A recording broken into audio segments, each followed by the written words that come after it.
This is disc number 4. I glanced down at them. I had no reason to doubt her, but they just looked like normal sneakers to me. I watched how he pulled out the chair for Savannah, then waited for her to sit. A nice boy from a nice family, my mother would have said, even without knowing how much his sneakers cost. My mother never forgave me for marrying Gabriel. "You're pretty enough to marry up," she'd said. "Don't marry a Marine, marry a millionaire." But I had no idea how to meet a millionaire. I know it sounds shallow, but part of the reason I wanted to move to Calabasas was so Savannah would meet kids from families with means. Not just so she could marry one, but so she could be one herself. Sure, we had money now, but I had no idea how this would end. I had suppressed evidence of a crime, accepted a bribe, lied to the police. I did it to help Savannah have a better life than I did, but she would only be helped if I didn't get caught.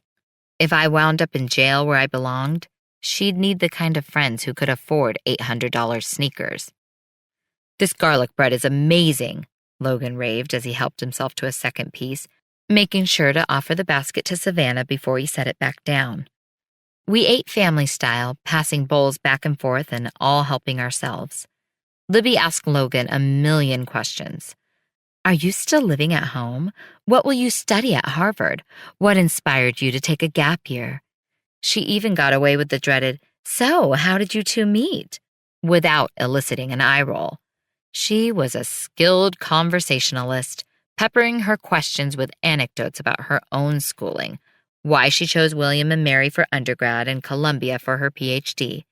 Andy chimed in as well, describing how he dumped his pre-med track for an economics degree once he realized what a bitch organic chem, whatever that is, turned out to be. I enjoyed hearing their stories, but I had absolutely nothing to add. As they chatted about favorite professors and books, I tried to make myself as small as possible, praying the conversation would not turn to me. I never went to college. Me and my rudimentary math skills took a job as a bookkeeper right out of high school.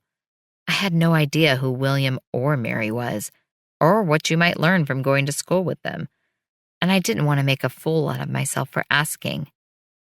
Libby was kind enough to only look at me when the conversation turned to simpler things, like my salad.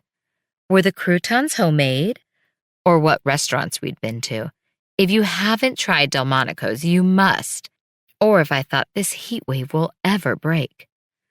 Everything about the evening confirmed what I already knew. I was a complete and total fraud. I didn't belong in this house or this neighborhood, and I was not going to be friends with Libby. I was both an outsider and a prisoner in my own home. They could never know what I'd done, where I came from, who I really was. I could never be close to anyone. I could never again be myself. This was the life I'd chosen with my lies and my crimes. The only question that remained was if it was worth living. Evan, 3 months ago. The changes I was making to Jack's legal documents had to be notarized, which meant letting one other person in on our sin. I decided not to use my regular notary public or one that would come to my house, choosing a high-volume UPS store instead. I dressed down so I wouldn't be memorable and showed up for my appointment early so as not to risk pissing anyone off. As was the case with most rich people, Jack's money was all spread out. He had business accounts, investment accounts, real estate holdings, a personal savings account, a flow-through S corporation, a joint checking account with Kate, an equity line of credit, and, just in case all hell broke loose, a safe full of hundreds in his closet. Jack's cash flow was an intricate matrix of wire transfers taking money in through one entity and paying it out through another. Money was deposited into Jack's business account from the studio. The business account paid him a salary through his S-Corp. If he produced a movie, we set up a production account just for that picture, and he got an additional salary, or salaries, depending on how many jobs he was doing, that flowed through his S-Corp to whatever account he specified. Jack had a business manager and a CPA, but all transactions were monitored by Jack's wife, Kate. In her job as CFO of Jack's company, she authorized every transaction and audited the books every month for accuracy. She personally approved the movement of every dollar in and out of their accounts. In normal times, this was a huge weight off Jack's shoulders. But now it was a problem, because Jack needed money, more money than was in that safe, and he couldn't tell his wife. There was one account the missus didn't monitor. She didn't monitor it because she understood that it was not to be touched. It was the trust fund Jack had set up for their son. Money was put into this account, but was never taken out. Jack started depositing money into his only son's trust fund the day he was born. Now, after many movies and many years, it had grown to over $5 million. Jack and Kate went to extreme measures to keep this money safe. No couple plans to get divorced, but in the event they ever had to divide their estate, Jack and Kate wanted to make sure their son's money could not be touched, even by the two of them. So they made me the trustee. I had total control over it until their son turned 18. I never imagined I would do anything but gift it to him. But Jack told me I would no longer be giving this money to his son. Instead, I was to give it to Holly. Every last cent. I was to change the terms of the trust without telling anyone, including Kate. "Sign here," the gray-haired notary instructed without so much as looking at me. I was grateful for her indifference, and I complied in silence. There were so many ways this could end badly. It wouldn't take much for our circle of trust to collapse, so I tried not to think about the obvious weak link and how this financial juggling act might break our fragile pact wide open. I rolled my thumb on the ink pad and stamped my fingerprint in her ledger. This bribery plot suddenly, literally, had my fingerprints all over it. If one person cracked, we were all going down. Chapter 20. I woke up in a cold sweat. It wasn't the first time I'd had a nightmare about the accident, but this dream was particularly gruesome. I was back at the scene of the crash, walking toward the wreckage just as I had done in real life. As I peered down at Holly's husband's dead body, his mangled limbs suddenly came alive like Medusa's head of snakes, snapping at me with foaming white fangs. The snake's eyes flashed with rage as they strained against their tether, desperate to bite me but unable to reach. The dead man's bloody brain matter was oozing out of his skull like hamburger meat through a grinder. I tried to run, but as so often happens in dreams, I couldn't move my legs. My feet were cemented to the pavement as Medusa's snakes engulfed my feet, my legs, my torso. I cried out as I braced myself to drown in a rising sea of blood and guts. It was a little after 5 a.m. when I gasped myself awake. I was too shaken to go back to sleep, so I got up, showered, and opened my laptop at my kitchen table. As the coffee brewed, I clicked on my email. I saw that Jack had found a script he liked and was considering making an offer on it. He had production legal handle those details, so there was nothing for me to do, but he copied me so I would know what he was up to. I glanced at the subject line, possible new business, then archived it in the appropriate folder. Holly's credit card statement had also arrived. I had to keep track of what she was spending to make sure the $5 million we had allotted wasn't in danger of running out. We'd paid cash for the house and the car, which meant she had a little under $3 million left to fund her new life. I had the money in index funds with projected annual interest of about 6%. If she didn't spend more than $180,000 per year, that $3 million would last her forever. With no mortgage or car payment to make, I thought it more than enough. I moved the credit card statement to the encrypted server where I kept all the documents related to the accident. Then I opened it. It was my job to know how she was spending my client's money. And to be honest, I was curious. We had given her 2 credit cards, one for her and one for Savannah, so I knew which one of them was buying what. I tried not to panic when I saw Savannah's statement. She'd been to the Apple Store, Sephora, Victoria's Secret, Lady Foot Locker, and Louis Vuitton, all in one billing cycle. It wasn't a total surprise. I knew she would splurge. What I didn't know was if her spending would slow down or accelerate. What if she was testing the arrangement, setting the stage for more demands? Would I dare say no to her if she asked? That video evidence was damning, and she was too smart not to have made a copy, which meant we had no choice but to keep paying. The situation was as stable as a grenade, and Savannah had her finger on the pin. Holly, on the other hand, had barely bought anything.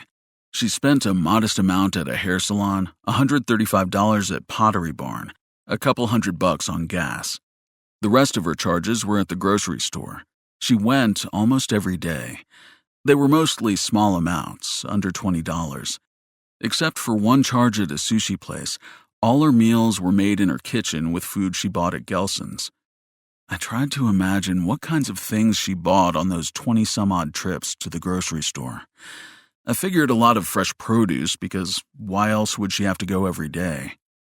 Before I showed her the house, I outfitted the kitchen with everything I could think of. German knives, a stand mixer, an electric kettle, a full complement of measuring cups and spoons. Jack insisted that I do everything myself. He didn't want to risk anyone else knowing what we had done. I had never stocked a proper kitchen, but luckily the saleswoman at Bloomingdale's had and was all too happy to help. I thought about my own credit card statement, how different it was. I hadn't been to the grocery store once. Most of my charges were from restaurants, lunches with colleagues, dinner dates with women I'd never see again, or, on the nights I didn't want to chase or be chased, with myself alone at the bar. My brother used to rib me about being an incurable bachelor. And it's true, I had been a bit of a playboy. I had a lot of disposable income and plenty of choices of what and whom to spend it on. Jack gave me access to all the hottest restaurants, clubs, and, yes, even women. But after a while, it started to feel like I was reliving the same date over and over again. My fancy suits attracted women who wanted to be dazzled, and I suppose I wore them because I feared if I didn't dazzle, I might disappear. But Holly was different. She wasn't chasing anyone or anything. She knew what it was like to grow up with nothing, feel that toxic mixture of longing and shame that comes from watching other people be handed what you had to suffer for. She knew what it was like to find yourself with riches you weren't sure you deserved, and how being surrounded by things you always thought were meant for other people, a new car, a shoe shine, a proper haircut, made you feel like an imposter in your own life. And, like me, she lived with the kind of ferocious grief that came with losing someone who fought to give you a comfortable, carefree life, but died before they could share it with you. Holly and I were close to the same age. She was 37, I was 38. I wondered if we had met under different circumstances, without the stench of the accident between us, if maybe she might have liked me. I never talked about myself to her, of course, so she had no idea how much we had in common, or how deeply I was drawn to her for her stoic integrity and gentle beauty. I was ready for a different kind of woman, a different kind of life, one that was not all about where to be, but how to be. Holly made me realize that. And now there was no going back. I could never tell her how I felt. That would be wildly inappropriate. But it didn't stop me from wishing I could. Andy, 3 months ago. When the courier arrived with an express letter, I knew it was bad news. We were late on our mortgage, and I had at least a dozen unpaid bills. Tatum's trip to urgent care after she fell off the swing and her arm swelled up like a football cost us over $400, and I hadn't paid a nickel of it. The fall didn't break her wrist, but it did cause serious injury to our pocketbook. We literally had nothing left. I wondered why Libby hadn't divorced me. Then I realized we couldn't afford to get divorced, because that involves paying lawyers, and you need money for that. You also need a hell of a lot more money to maintain 2 residences instead of 1. If we got divorced, Libby would be living in a shitty 1-room apartment, and I'd be in a refrigerator box. I signed for the letter, then looked at the return address. It didn't have the word collections in it. Creditors were too smart for that. They didn't want to tip the delinquent recipient off before he signed for it, and risk it coming back unopened. I didn't recognize the name as someone we owed money to, but that was no surprise. At this point, my debts probably extended well into the sphere of strangers.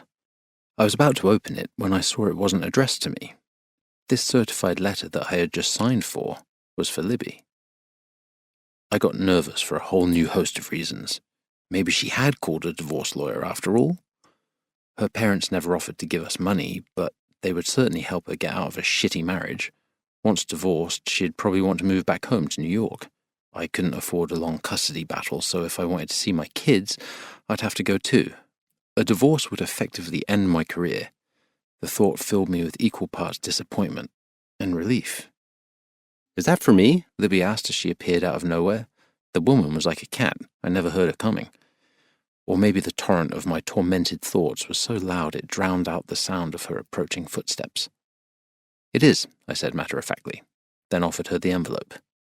But she didn't take it from me. Her hazelnut brown eyes flicked up to meet mine. It would break my heart to give up my career, but it would smash it to pieces to lose her. "You can open it," she said. I tried to read her expression. Normally I was pretty good at reading body language. She had her hands on her hips, which usually signal confidence, but could also indicate impatience or boredom. Her lips were pinched in a tight smile. People often smiled like that when they pitied you, or felt bad about something that happened, or was about to happen. All bad signs for me in that moment. I must have hesitated, or looked uncertain, because she egged me on. "Go ahead. It's not going to bite you." She shifted her weight. If hands on hips meant impatience, it was growing. I slid my thumb under the flap. The envelope was creamy and thick, the kind high-end law firms use, and I tried not to look nervous as I eased out the contents. It was 2 pages stapled together. The first page was a letter. "Dear Mrs. Berenson," I read aloud, "we are pleased to inform you that the 2.5-carat loose round diamond you placed with us on consignment has sold." I stopped reading and looked up at Libby. Her smile had flipped. Her eyes were shiny. "Oh, Lib," I said, letting the letter drop toward the floor. A tear leaked out and rolled down her cheek. I pulled her toward me and encircled her in a hug. The second page was a check. High 5 figures. Enough to give us room to breathe again. "I'm not giving up on you," she said, into my chest. Tears stung my eyes as I held her tight. We both knew she didn't have to do this. She could have insisted we pack up and leave. But she didn't. Because she was gloriously stubborn and fiercely loyal, and the best wife a man could ever hope for. I kissed her hair, and in that moment vowed to get us back on track. By working my ass off and writing a script the great Jack Kimball couldn't turn down. Chapter 21. It was Monday afternoon, and we still hadn't heard from Jack. He'd had the script exclusively for a week, and today was the deadline. I waited until after lunch, then called Laura, my agent. She hadn't heard anything, and her attempt to cheer me up only made me feel worse.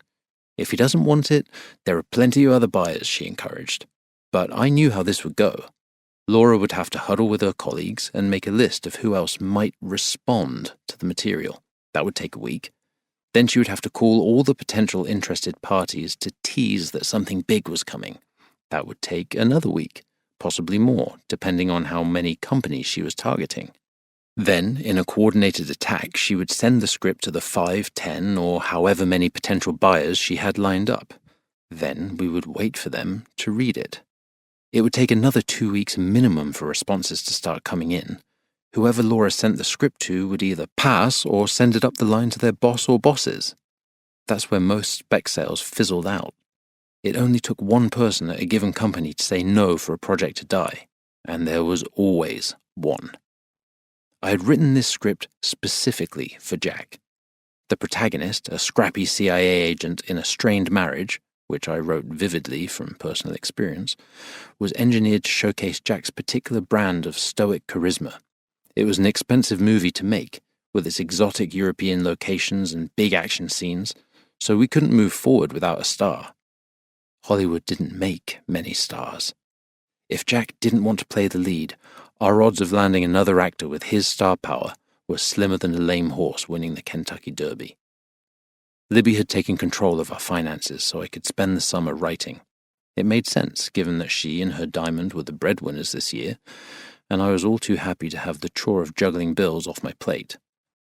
I knew there were things she had gone without for many months, and she certainly deserved them, but with no guarantees I was ever going to work again, I knew she wouldn't indulge. She didn't complain, but I could tell she wasn't happy. I can't say I wish she hadn't sold her rock, because I don't know how we would have stayed afloat if she hadn't. But her patience was growing thin. We had burned through over half of our windfall in 3 short months. Watching our bank balance drop every month put us both on edge. And if this spec didn't sell, things were going to get a whole lot worse. I holed up in the garage to wait for news, checking my phone every 15 minutes to make sure I hadn't missed an email or call. I had run out of things to build, so was organizing my tools. I was hungry, but I didn't dare venture back into the house. Libby was probably in the kitchen making dinner. It was almost 5 o'clock. We sat down as a family between 5:30 and 6. Libby was an excellent cook, and for that I was truly grateful. It would have been a really long year if she wasn't. Another 2 cycles of phone checking went by, then Margot appeared in the doorway to collect me for dinner. Libby had made chicken Kiev, a favorite of the kids. She served the creamy stuffed chicken with a crisp garden salad. I knew from my memory that it was delicious, but all I could taste that night was disappointment. The girls were chatty, but I was so lost in self-loathing, I didn't hear a word they said. I didn't know how I would face the day tomorrow. Until tonight, I had dared to hope. Now I didn't even have that. Holly, 3 months ago. The morgue called, asking what I wanted to do with my husband's dead body. It had been 10 days, and they couldn't keep it anymore. The morgue lady said, as sweetly as a person can when they're telling you your dead relative has overstayed his welcome. I tried to imagine what it was like for her, having to call people to tell them to come get their corpses. Who would want that job? In my job as a dentist bookkeeper, I occasionally had to call patients about an overdue bill, and I thought that was hard. I suddenly realized I'd had it easy. I had been home for 2 days. It was the same apartment I'd lived in since Savannah was a baby, but without Gabe, it didn't feel like home at all. I was still in bed when the phone rang, with my leg propped up on pillows, Gabe's pillows. Gabe always slept with 2, one under his head and one under his knees, so his back didn't hurt when he woke up. Gabe wasn't the cuddliest bedmate. We didn't spoon or anything. But not having him in bed was as jarring as losing a tooth. The hole next to me was gaping and bottomless and stung like salt on an open wound. Gabe didn't snore, but he did sleep with his mouth open, and I had come to rely on the gentle of him breathing to lull me to sleep. With him gone, I had to open the window to let in some traffic noise, because otherwise the silence made my ears ring. I slid my leg off the pillow tower so I could sit up. "I'm sorry," I told the morgue lady, easing my butt back to lean against the headboard, "but I'm not sure what to do about that." I rearranged the pillows, but I couldn't get comfortable.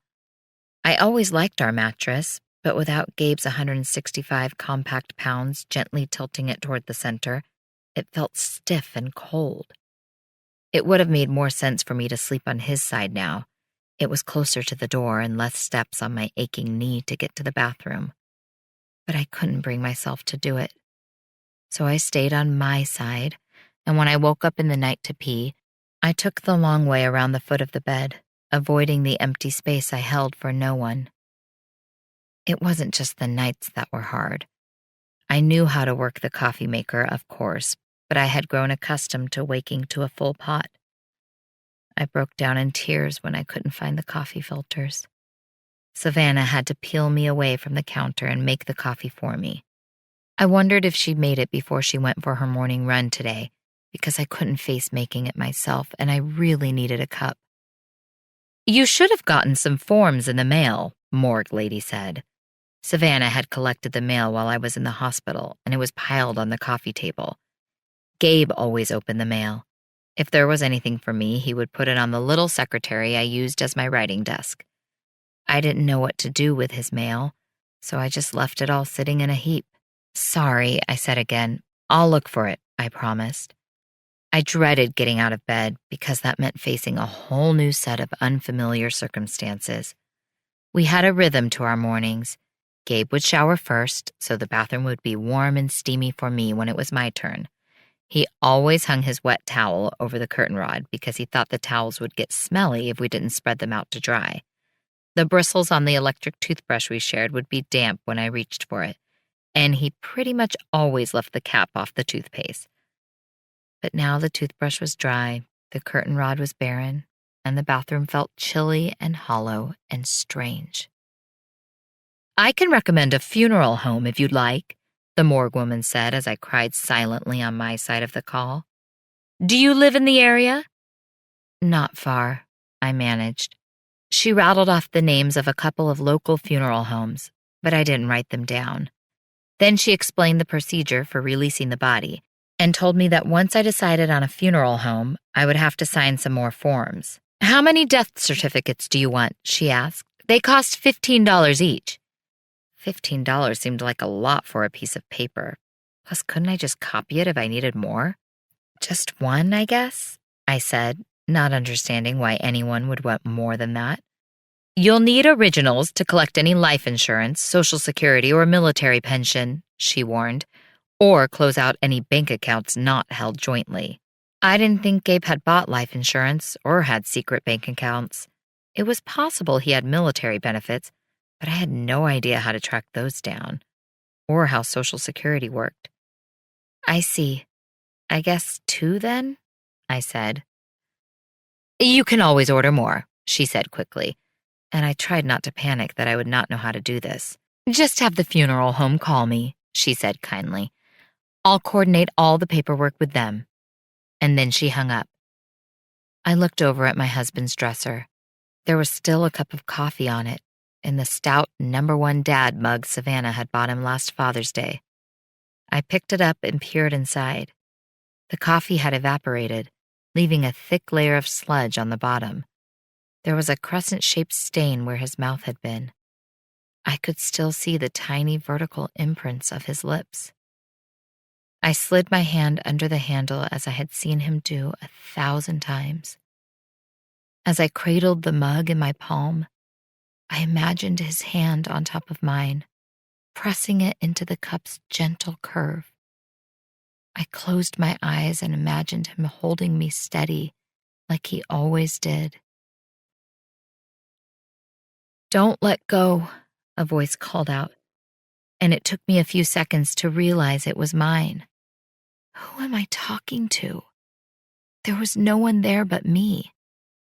Those hands that had held me, steered me, loved me, were rotting in the morgue, along with the shoulders I used to lean on and the eyes that always saw beauty in me, even on my ugly days. I gripped the mug with both hands and pulled the cold ceramic shell to my chest. "Don't let go," I repeated, then realized maybe the command was meant for me. My husband wasn't hanging on to this life anymore. The morgue lady made that crystal clear. But just because he had slipped away didn't mean he was out of my reach. We were soulmates. I knew it from the moment we met. The soul was eternal. My Sunday school teacher taught me that. Gabe was not gone. He had just moved on. I couldn't bring him back, but I could follow him where he went. I opened my eyes. I'd lived in this apartment for 15 years, but suddenly nothing about it was familiar to me. I didn't belong here anymore, that was clear. The only question was how far I would have to go to find home again. Chapter 22. I had taken 3 of the Vicodin they had prescribed me, which meant I should have 17 left. Savannah was at a track meet. Normally I would have gone, but when I thought about trying to navigate slippery metal bleachers with a leg that could barely bend, I lost my nerve. I had a temporary handicap placard, but sometimes they just parked you in an open field. Everybody had a reason for needing to park close. I have stuff to unload, I have my dog in the car, I need to be somewhere right after. I couldn't expect special privileges, even with the placard. And I wasn't good on uneven surfaces, I'd found that out the hard way. Take one every 4 to 6 hours as needed for pain, the label said. I popped off the top, then poured the pills out onto a plate. One of my old Corningware ones, not one of the fancy ones from Pottery Barn, though this arguably was a special occasion. The pills were chalky and white and left a powdery residue on my fingers. My brother had died from an overdose. One might conclude it ran in the family. I gazed out the front window into the yard. I never did find out what kind of flowers those were. I might have enjoyed doing some gardening when my knee was better. I had a good instinct for plants. Back at our old place, we sometimes grew tomatoes on the fire escape. We always had the best ones. They were so sweet we ate them like apples, right off the vine. I thought about Savannah, about how easy it was for her to settle into this new life. Logan was the center of her universe now. They spent every waking minute together. I rarely saw her without him. If Gabe were alive, he'd insist on meeting the parents to be sure they were kind and decent people. It's not that I didn't care. I just knew there was nothing I could do if they weren't. Savannah would find a way to hang out with Logan, whether I liked his parents or not. Plus, there was no way Logan's mom and dad could be more despicable than me. I was a worthless, limping, lying gold digger. They were certainly a step up, if not a whole staircase higher than I was. I missed my alone time with Savannah, but I was grateful she had found a boy to love and hoped it would last. I started dating Gabe when we were 16.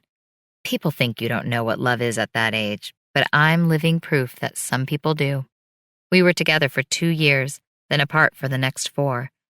He was more appealing in the letters he wrote me than any man I met while he was deployed, and I married him the moment he got back. We were 22. Savannah was born that very same year. I knew their relationship was barely 3 weeks old, but I could tell by how she looked at him that Savannah was head over heels. He made her happy down to her bones. A good antidote for being with me. I felt relieved when she texted to say she wouldn't be home for dinner or until late, because then she wouldn't have to see me crying, which I did almost daily. I also didn't have to worry about infecting her with my pathetic self-pity. She deserved to be happy. She deserved to be free. I knew that she loved me, but with Evan paying for everything, she didn't really need me anymore. I certainly wasn't providing for her, quite the opposite. If anything, I had become a burden. Her future was bright. Mine was an abyss. I hadn't heard from Libby since our dinner party last week, and I knew why. I was a complete and total bore. We were probably close in age, but she had way more in common with Logan, who knew about politics and faraway places and what to say at dinner parties. Libby and I struggled to find anything to talk about beyond our favorite recipes and the weather.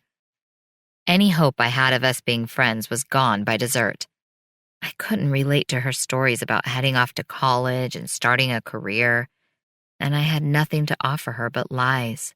I counted out the Vicodin, then lined them up like little soldiers on the plate. There were 18, not 17. They must have given me one extra by mistake. I figured 9 or 10 would do the trick, but I'd take as many as I could get down. I didn't write a note. What was there to say? The only person on this earth I cared about would know why I was doing this. Between Logan and Evan, she would build a life not weighed down by me. I took the pills one at a time, then went upstairs to my bed to wait for death. Evan, 3 months ago. I didn't know the first thing about buying a house. I knew how it worked, of course. Find one that's available, make an offer, put down a deposit, go into escrow, have an inspection. I knew how to do all of that. I just didn't know how to choose a house, especially one that wasn't for me. I lived in a beachfront condo. When you grow up in New England surrounded by woods, the idea of seeing the ocean every day is irresistible. I had underground parking, a doorman, 24-hour concierge service. It was more like a hotel than a home.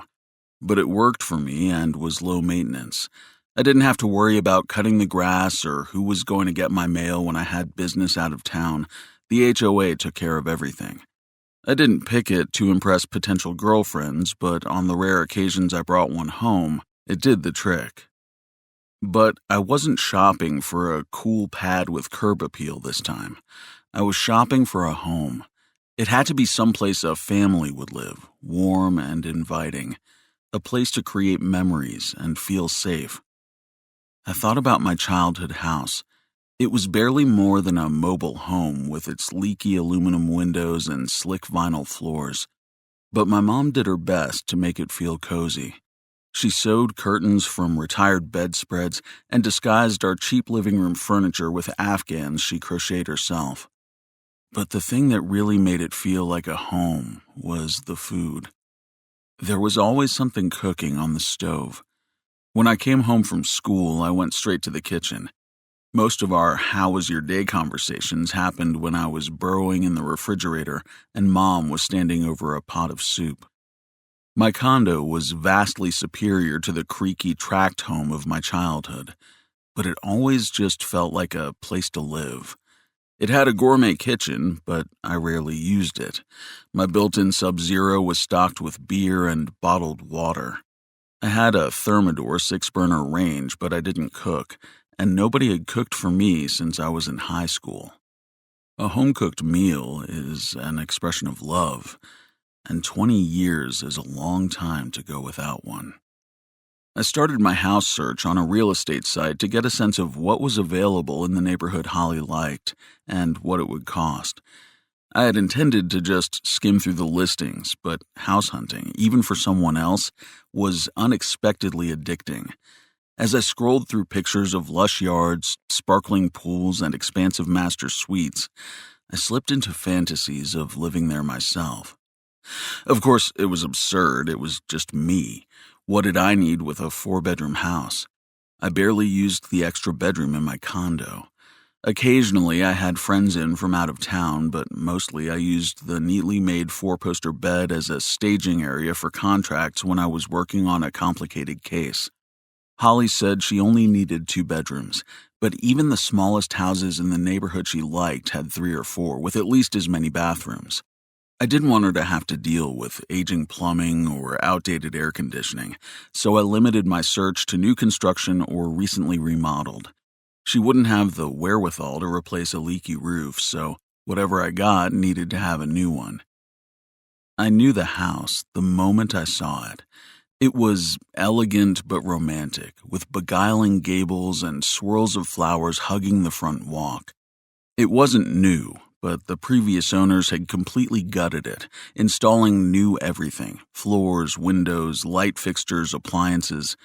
It was a smart home, which meant it was wired with sensors that would alert the alarm company, and ultimately me if she left the garage door open or if a smoke alarm went off. I had no intention of spying on Holly, but we were paying for the house. If someone was climbing through an open window or the sprinklers stayed on for hours on end, I needed to know about it. But what sealed the deal for me was the kitchen. When I'd asked Holly what kind of house she wanted, she'd mentioned 2 things: Calabasas neighborhood and a cook's kitchen. She wanted a kitchen she could make dinner in, she'd told me, because she cooked every night. The oven needed to be decent, she'd said, because she also liked to bake. This kitchen had 2 ovens, both brand new and top of the line. I called the agent and arranged for a tour. It cost more than I had intended to spend, but I didn't want a house with problems. If something's a bargain, there's usually a reason, and I couldn't afford to run back and forth fixing things. Plus, I wanted her to have something nice. I thought she'd earned that.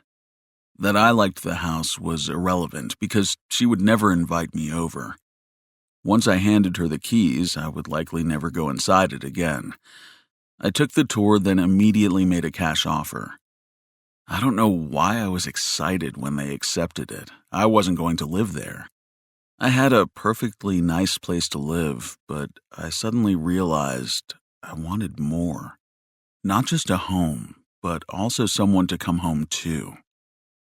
But it wasn't my time to dream. I would give Holly the home she deserved, then go back to my HOA and Sub-Zero full of beer. Chapter 23. I was on the freeway when the alarm company called. "Sorry to bother you," the dispatcher said, "but we got a flood alert at your Calabasas home." "What's a flood alert?" I asked. It wasn't raining, so what could be flooding? "Sensors indicate water is pooling inside the house," she said. "An appliance might be leaking or the washing machine could be overflowing. I'm sorry, I don't know. I can't see inside." I thanked her, then hung up the phone to call Holly. It went straight to voicemail. I thought about water pooling somewhere in the house. If it didn't get mopped up soon, it would warp the floorboards, seep into the walls. If not dried out properly, mold could grow, and suddenly we'd have a costly repair and a bunch of insurance adjusters asking a lot of questions. I canceled my plans and headed to the house. Most likely it was nothing, a sensor malfunction or false alarm. Or maybe something had spilled but had already been cleaned up and the sensors needed to be reset.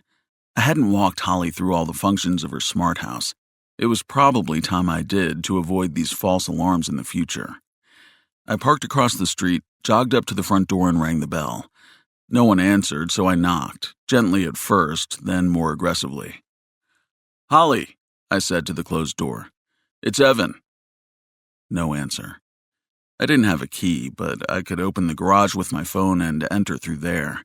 I felt uncomfortable just barging in, but I canceled my day. I wasn't leaving until I was sure nothing was wrong.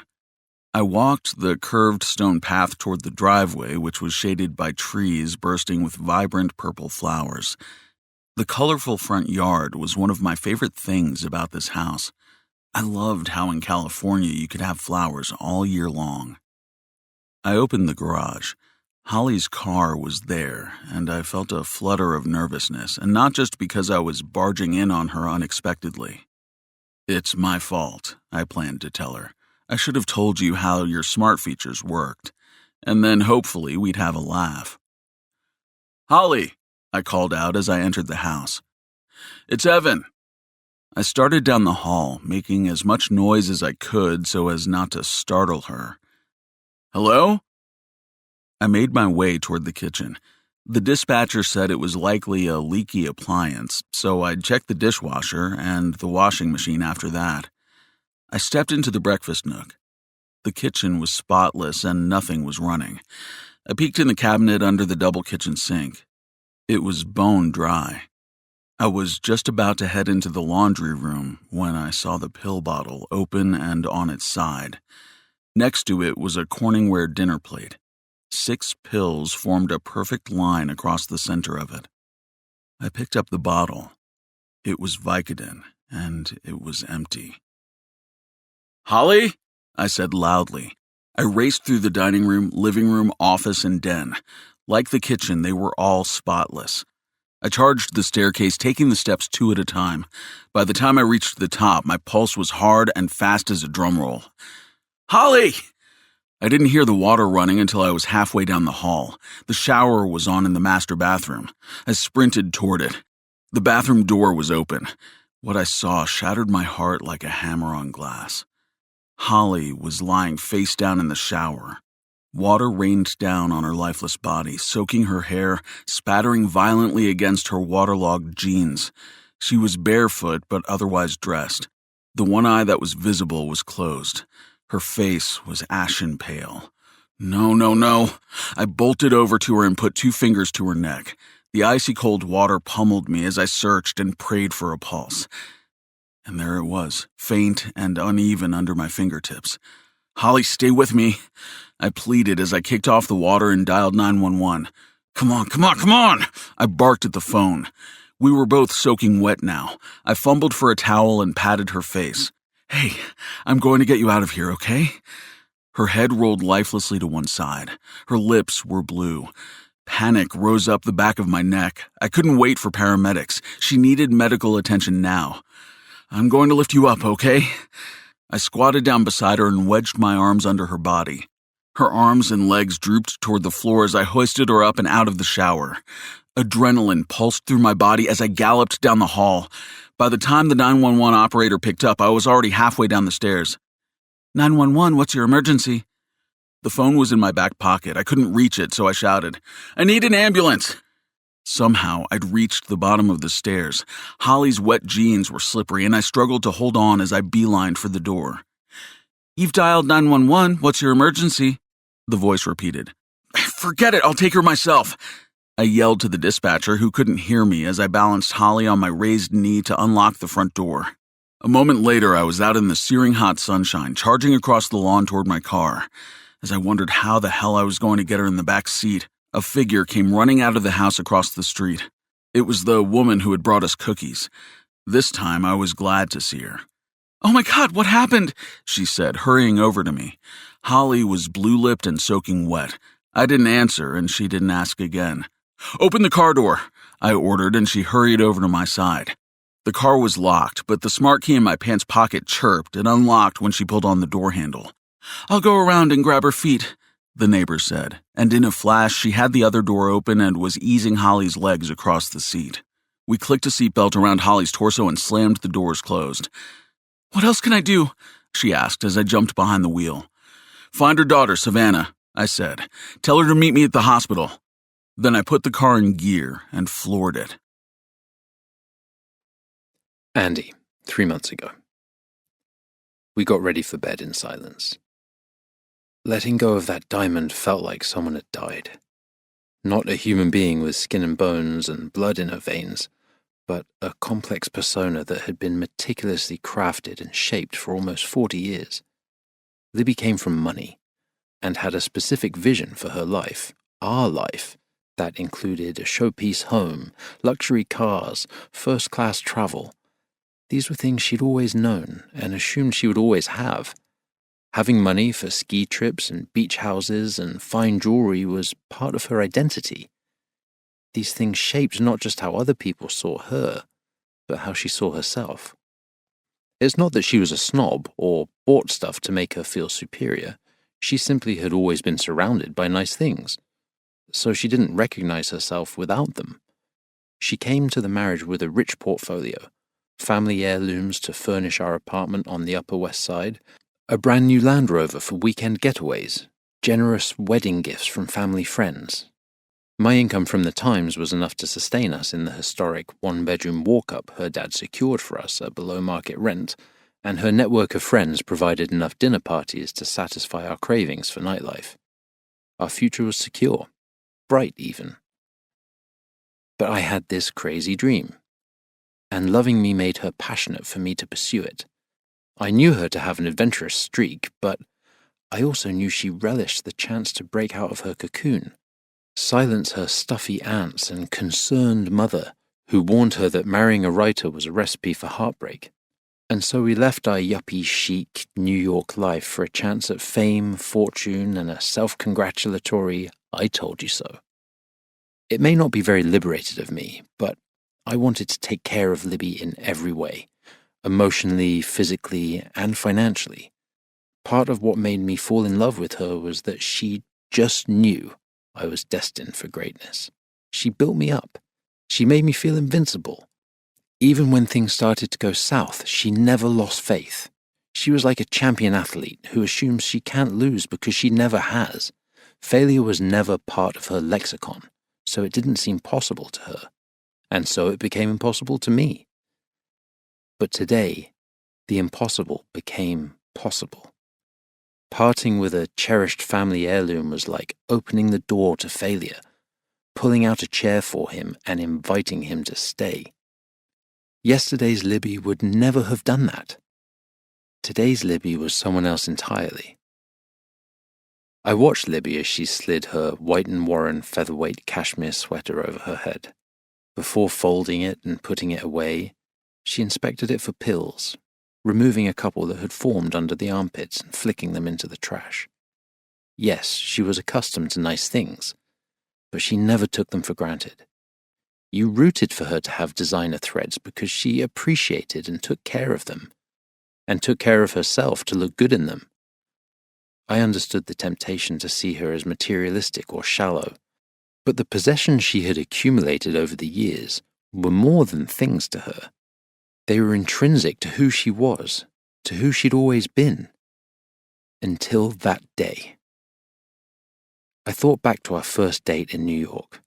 I took her to a falafel house where everything on the menu was less than $4.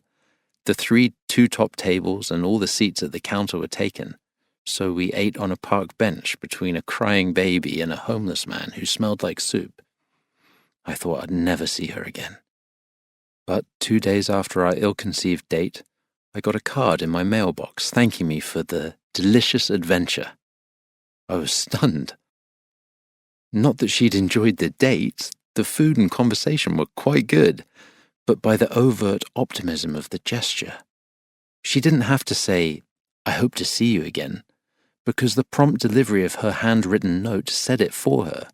She was grace personified, even while sandwiched between a malodorous nomad and a crying baby.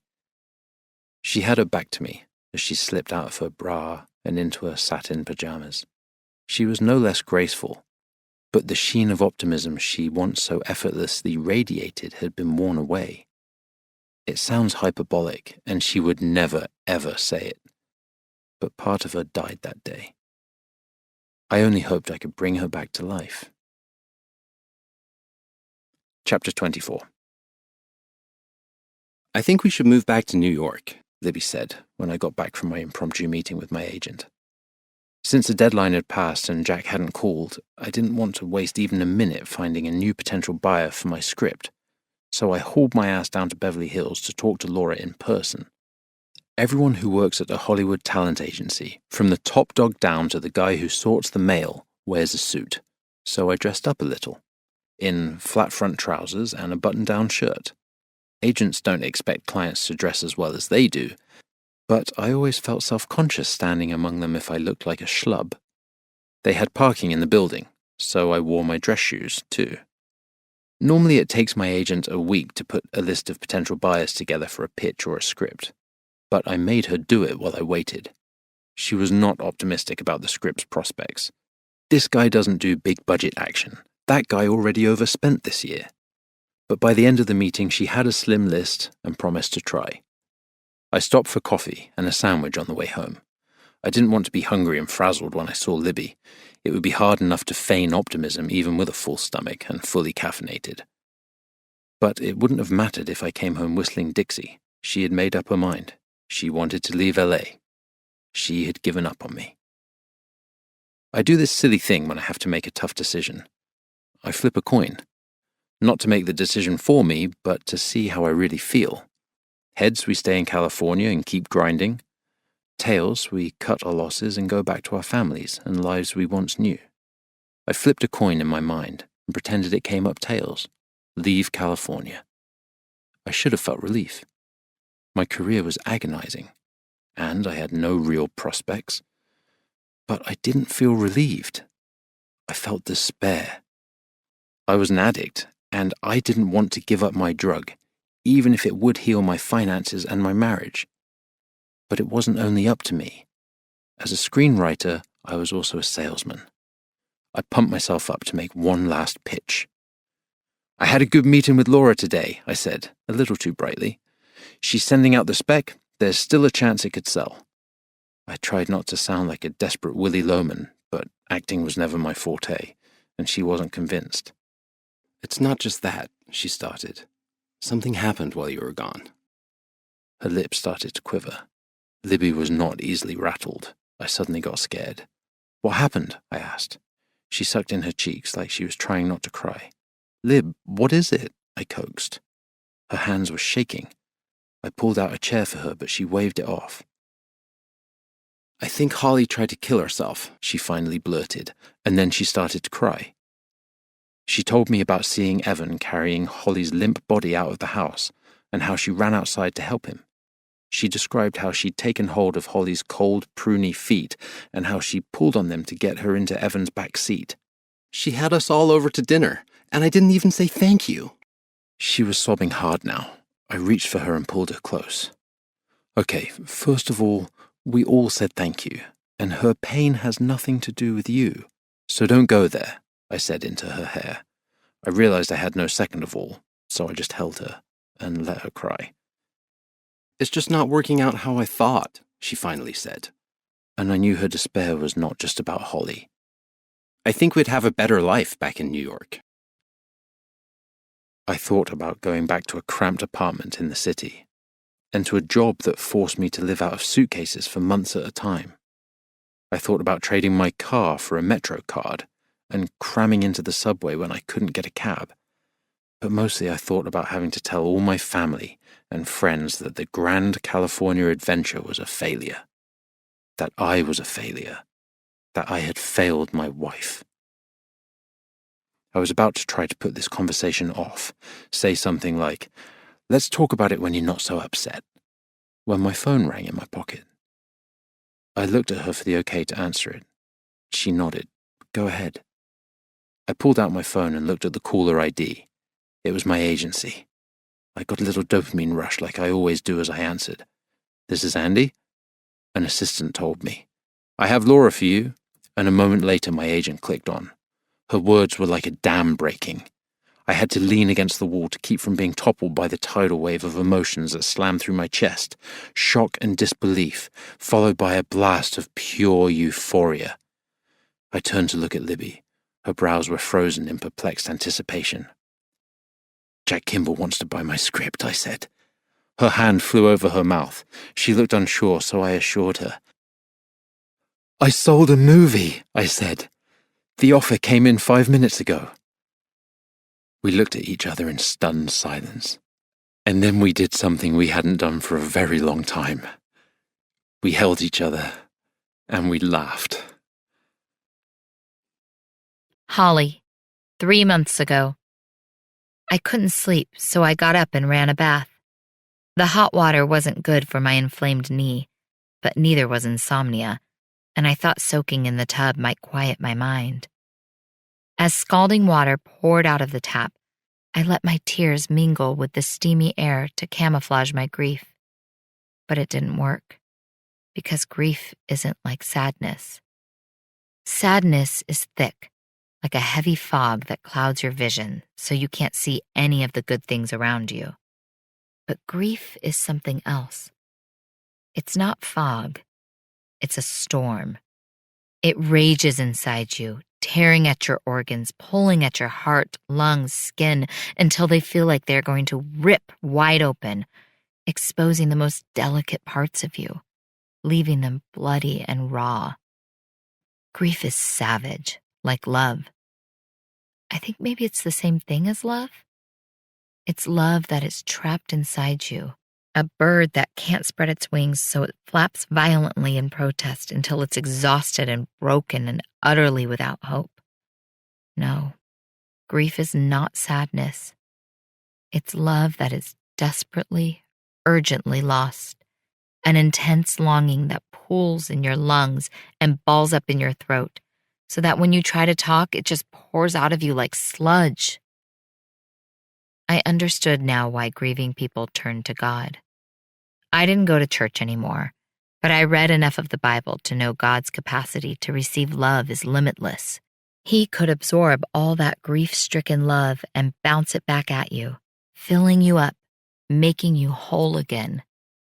When I was a kid growing up in the desert of Bakersfield, I used to daydream of living in the woods, surrounded by streams and pine trees that stretched halfway to heaven.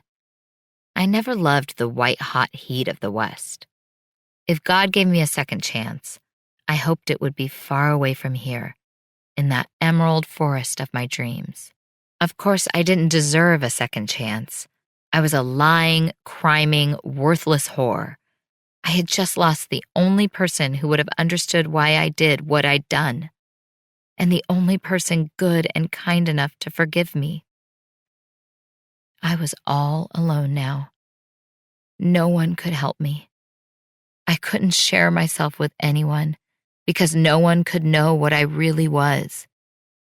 And so I sank down into the bath and I prayed. Chapter 25. I suddenly realized I didn't want to die. The timing of this realization was rather unfortunate because I had just taken 12 Vicodin and I'd likely be dead within the hour. I was already starting to feel the effect. I was lying on my bed, a beautiful California king with a tufted headboard and sheets from Ralph Lauren, but couldn't feel any part of my body touching it. My arms, legs, head, and torso all felt like they were floating. It was a very pleasant feeling, how you might feel if you were made entirely out of whipped cream. I almost laughed at my predicament. Because until 15 minutes ago, when I swallowed all those pills, I could have easily gone on living without doing anything at all. But now, in order not to die, I was going to have to work very hard to stay alive. Savannah once asked me what irony was. I remember struggling to explain it. Irony is one of those concepts that is hard to define, except by giving an example of it, and at the time, I couldn't for the life of me think of one. Discovering I wanted to live right when I was about to die, now there's irony for you. I made a mental note, in the unlikely event I ever saw Savannah again, to offer this moment as an example. I don't know if being so close to death was what made me want to live, or if it was something else entirely. Maybe I suddenly wanted to live because, for the first time in over 3 months, every cell in my body didn't hurt like hell. Vicodin will do that for you. Turns out that when you're not in the chokehold of debilitating pain, being alive doesn't completely suck. I'd kind of forgotten that. The Vicodin-induced full-body numbness had the unexpected side effect of refreshing my memory. Riding my opioid raft toward death gave me a brash new perspective on things. I felt a surge of pride.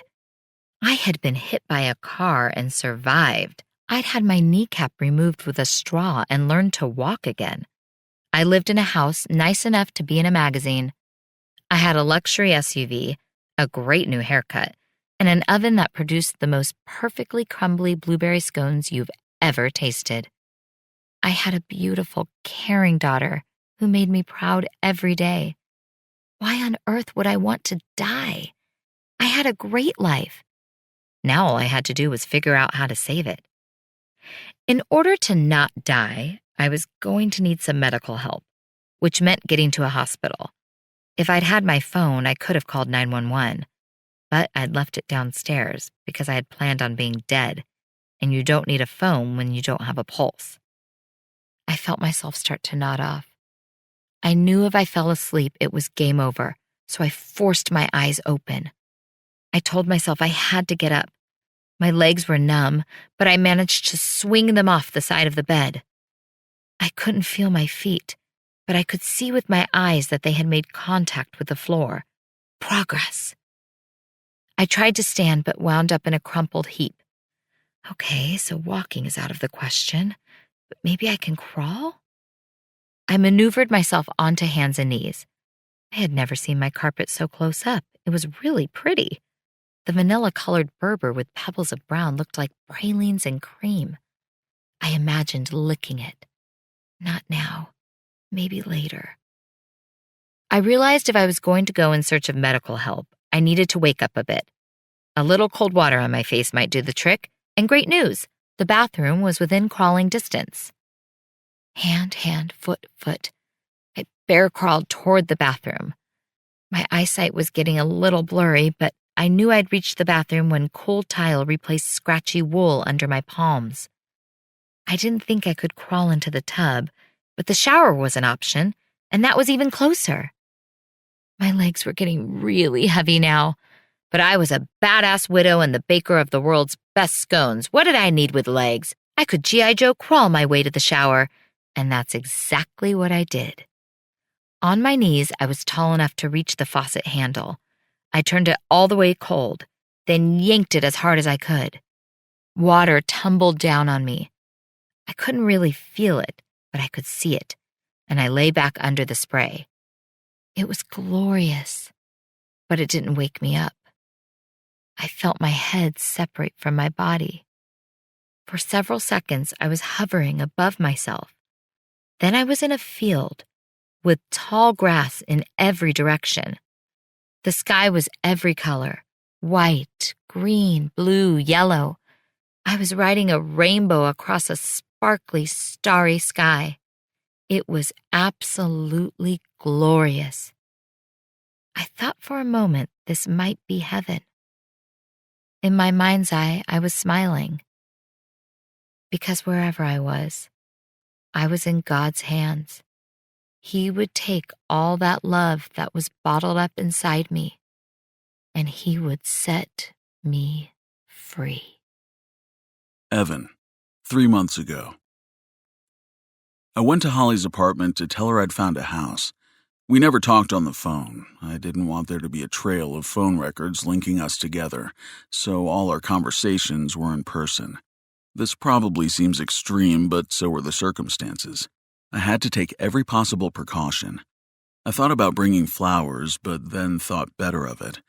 She wasn't my friend. I would be well advised to keep our relationship as transactional as possible. Holly's apartment was an older building called Le Chateau.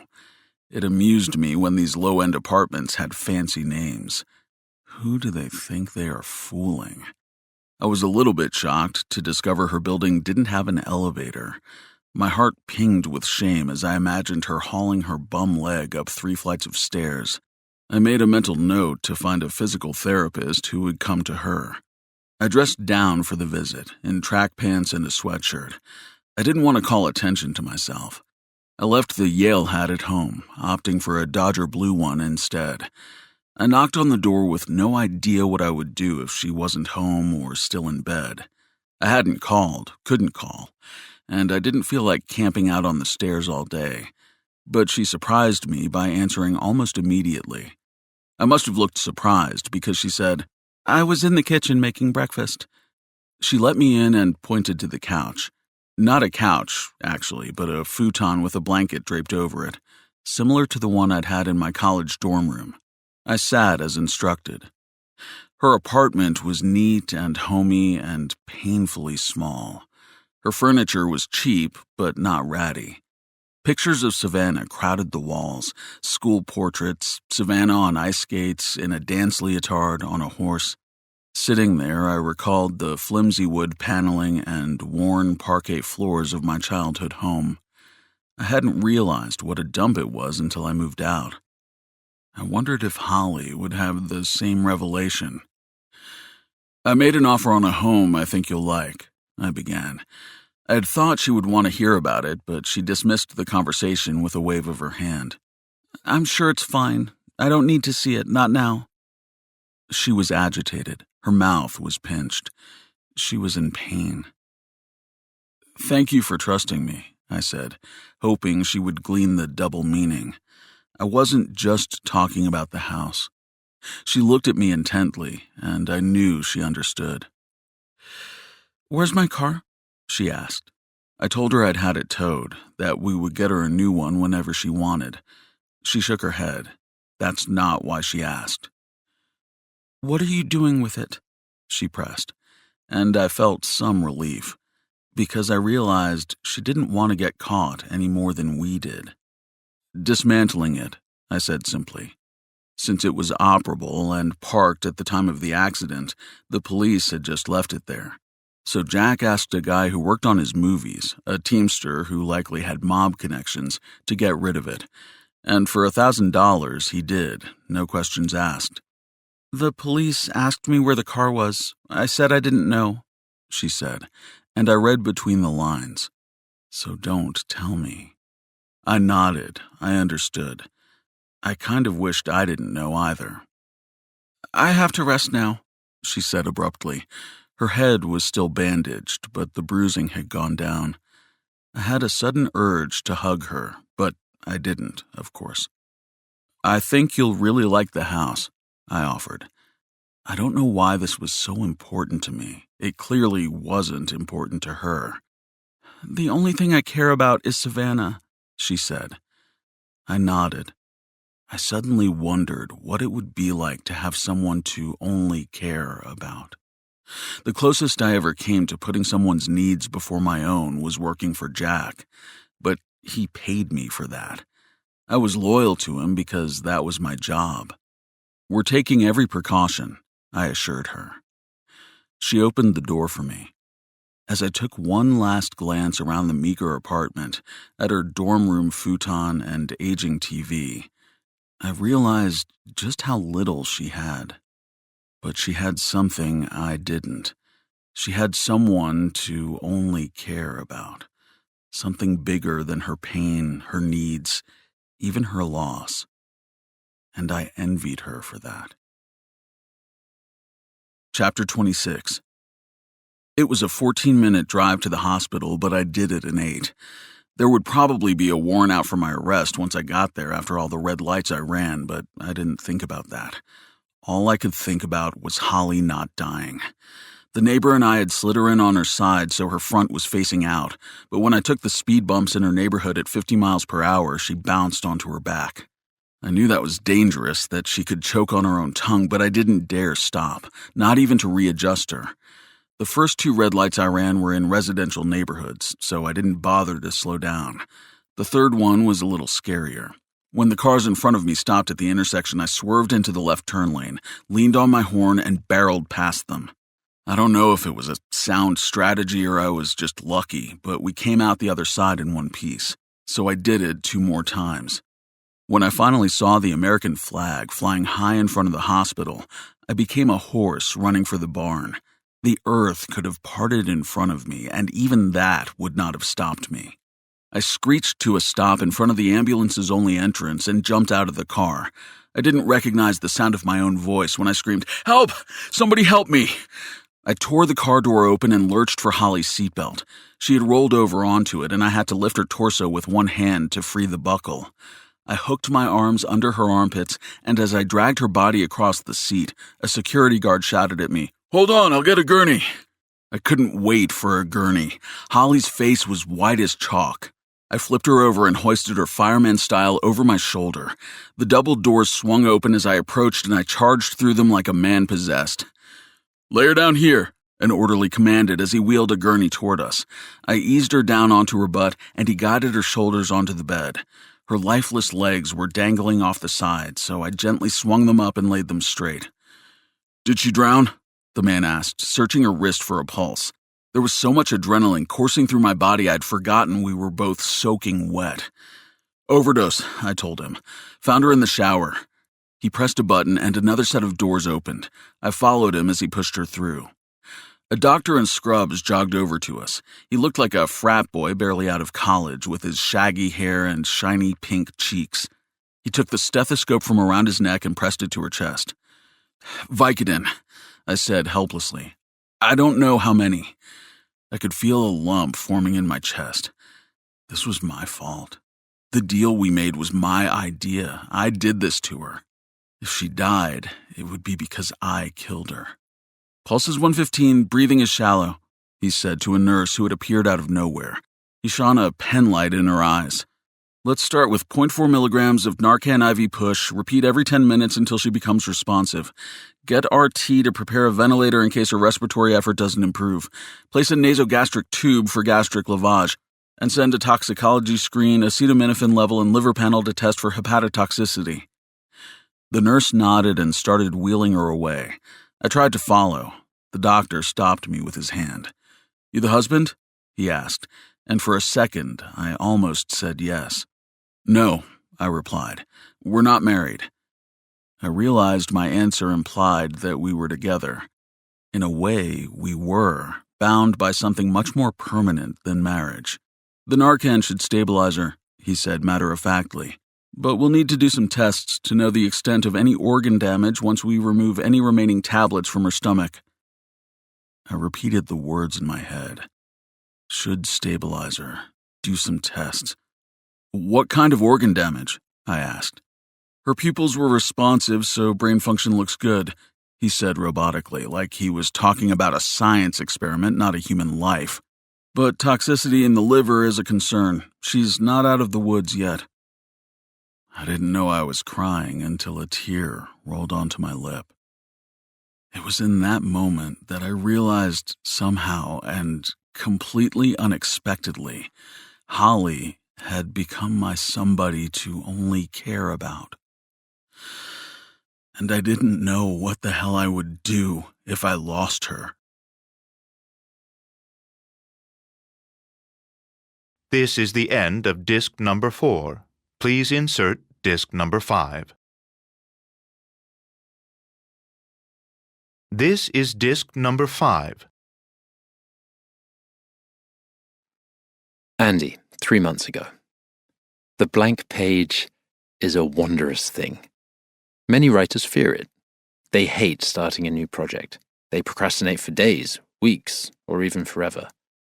But I love the blank page. I love being in a state of boundless possibility. I love the reminder that, even as a mere human, I have the ability to create whole worlds. Writing is a superpower.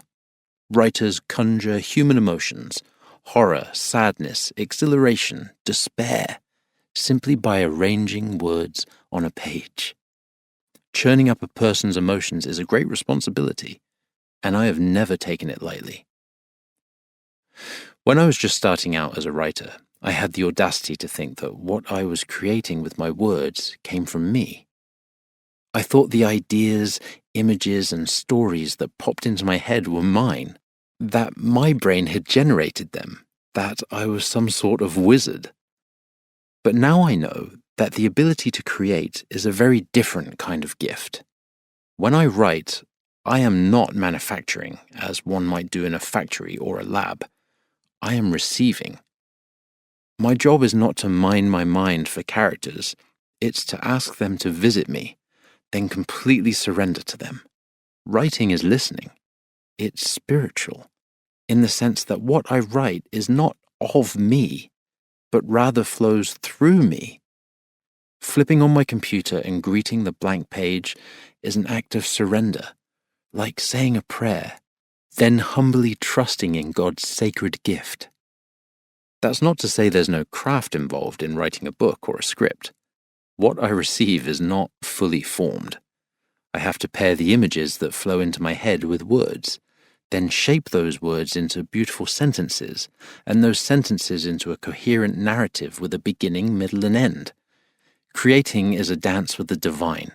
The blank page is the invitation. The ideas are the invited guests. I use words to wrangle them. It requires skill and faith in equal measure. Some writing teachers will tell you, if you want to be a writer, you need to write every day. But I don't agree with that. You need life experiences to understand what you're receiving, otherwise you can't authentically transcribe them.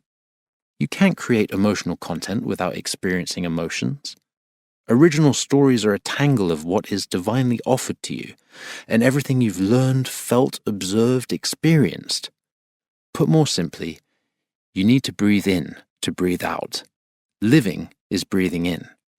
Putting words on the page is breathing out.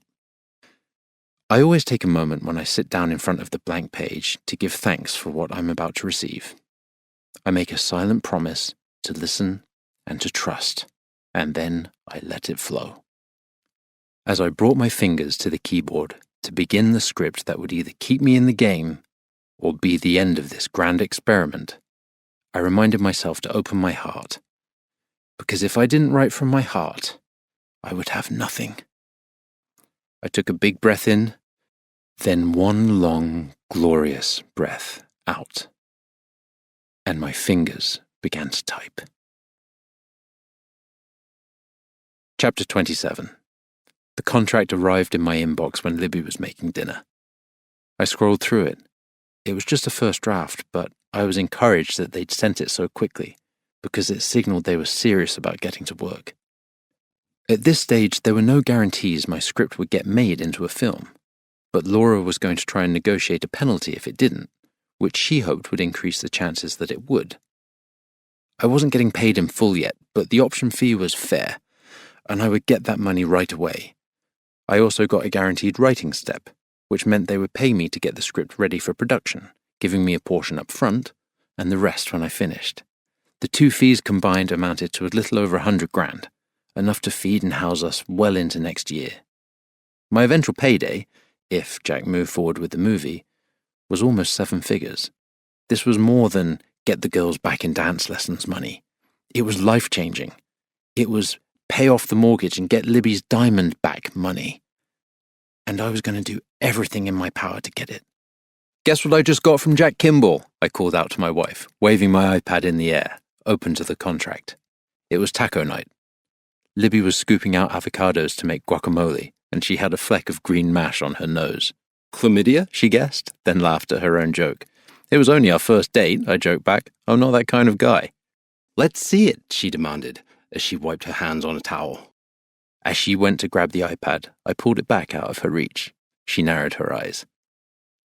"I don't have to take the deal," I teased. "We can still go back to New York. It's not too late." "You know I never really wanted to go back to New York," she said. And I knew she was telling the truth, because she had an even bigger ego than I did. The last thing she wanted was to give her dad an opportunity to say, "I told you so." I passed her the iPad. Her hand floated over her mouth. "That's almost," she started, but then stopped herself, like she was afraid to say the words, so I said them for her. $1 million, I said, "but only if they make the movie." And they very rarely make the movie. The odds were 1 in 1,000. But I didn't tell her that. I wanted her to enjoy the moment. She'd earned it. "Of course they're going to make the movie," she insisted, and I just smiled. "It's brilliant, just like you." She threw her arms around me, then grabbed my face and kissed me hard on the mouth. "I'm so proud of you," she said, her voice cracking with emotion. And then she suddenly frowned. "How'd you get avocado on your nose?" "From your nose," I told her. She looked at her reflection in a butter knife, and then she laughed. "Oh dear." She reached for a towel, wiped my nose, and then her own. Her smile made me feel light on my feet. I couldn't remember the last time I felt buoyant like that. And in that moment, I realized just how bleak the last 12 months had been. "Where do we sign?" she asked, Eagerly scrolling through the document. Her face was lit with excitement, and I almost cried with happiness. The old Libby was back. "This is just a draft," I said. "My lawyer has to mark it up. It's going to be a while." Her face lit up. "So you could get even more." I hadn't thought about that. It was unlikely, but I didn't want to burst her bubble. "Yeah, I guess I could." She got to the end of the document, then suddenly got quiet. Her eyebrows crunched into little caterpillars. Something was wrong. "What's that face?" I asked. She looked confused, and for a second I worried that maybe it wasn't real, that the meeting, the offer, all of it had just been one big joke. The thought of moving back to New York with my tail between my legs suddenly reared up like a painful memory, filling me with the dull ache of dread. She turned the iPad to face me. She had scrolled to the signature page. No one had signed it yet, but this was normal. It was only a draft. Is that what she's so concerned about? That he hasn't signed it? "He'll sign it when it's final," I assured her, "and then I will too." She shook her head and pointed to the section where Jack was supposed to sign and date. "What?" I still didn't get it. Her eyebrows arched up like a cat stretching its back. "Look at the company name," she prodded. I squinted at the signature line, at the name of the LLC that was hiring me. Jack Kimball's LLC. Happy Accident Enterprises, I read aloud. Again the cat eyebrows. "Don't you remember?" I shook my head. I had no idea what she was talking about. She clucked her tongue, closed the contract, and opened the browser. A few clicks later, she was on the LA County website. She showed me the public record for the house across the street, Holly's house. She pointed at the name listed as the owner. Happy Accident Enterprises, I read again. But this time my tongue stumbled on the words. Our eyes met. I had a prickly feeling on my arms. Does that mean what I think it means? She asked. I nodded as I spoke aloud what she already knew. Jack Kimball owns Holly's house.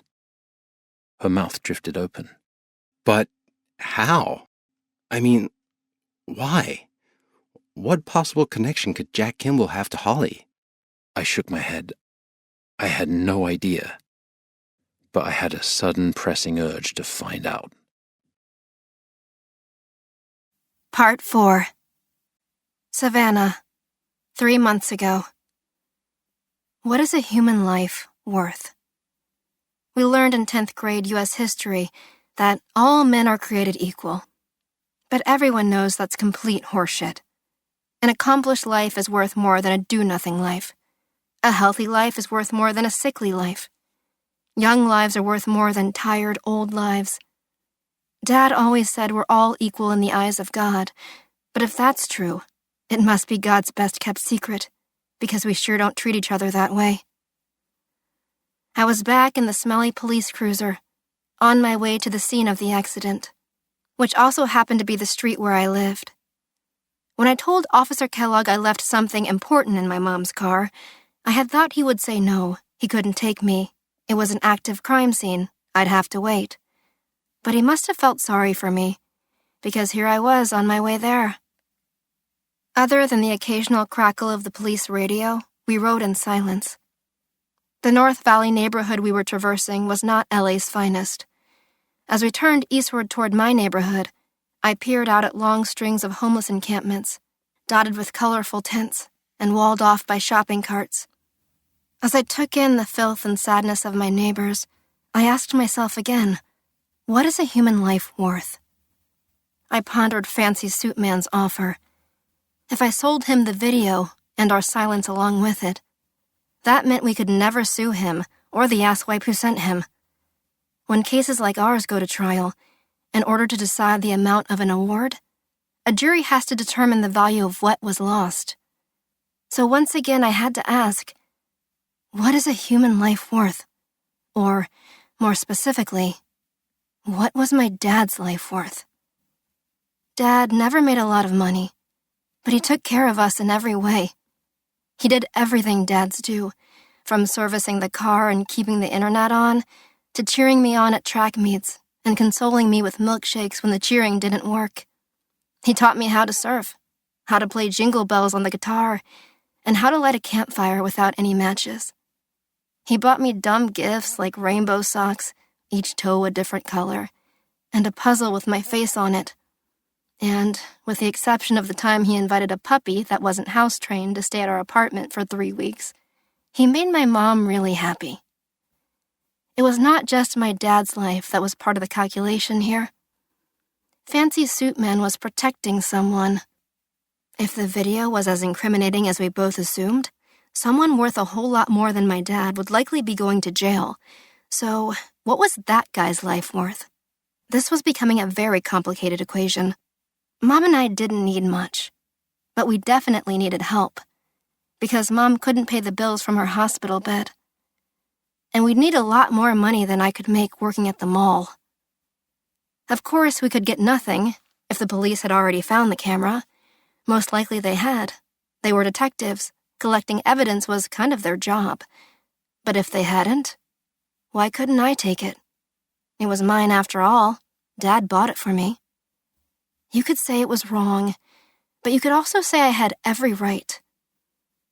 There were a handful of cop cars and twice as many people standing guard at the crime scene when we pulled up.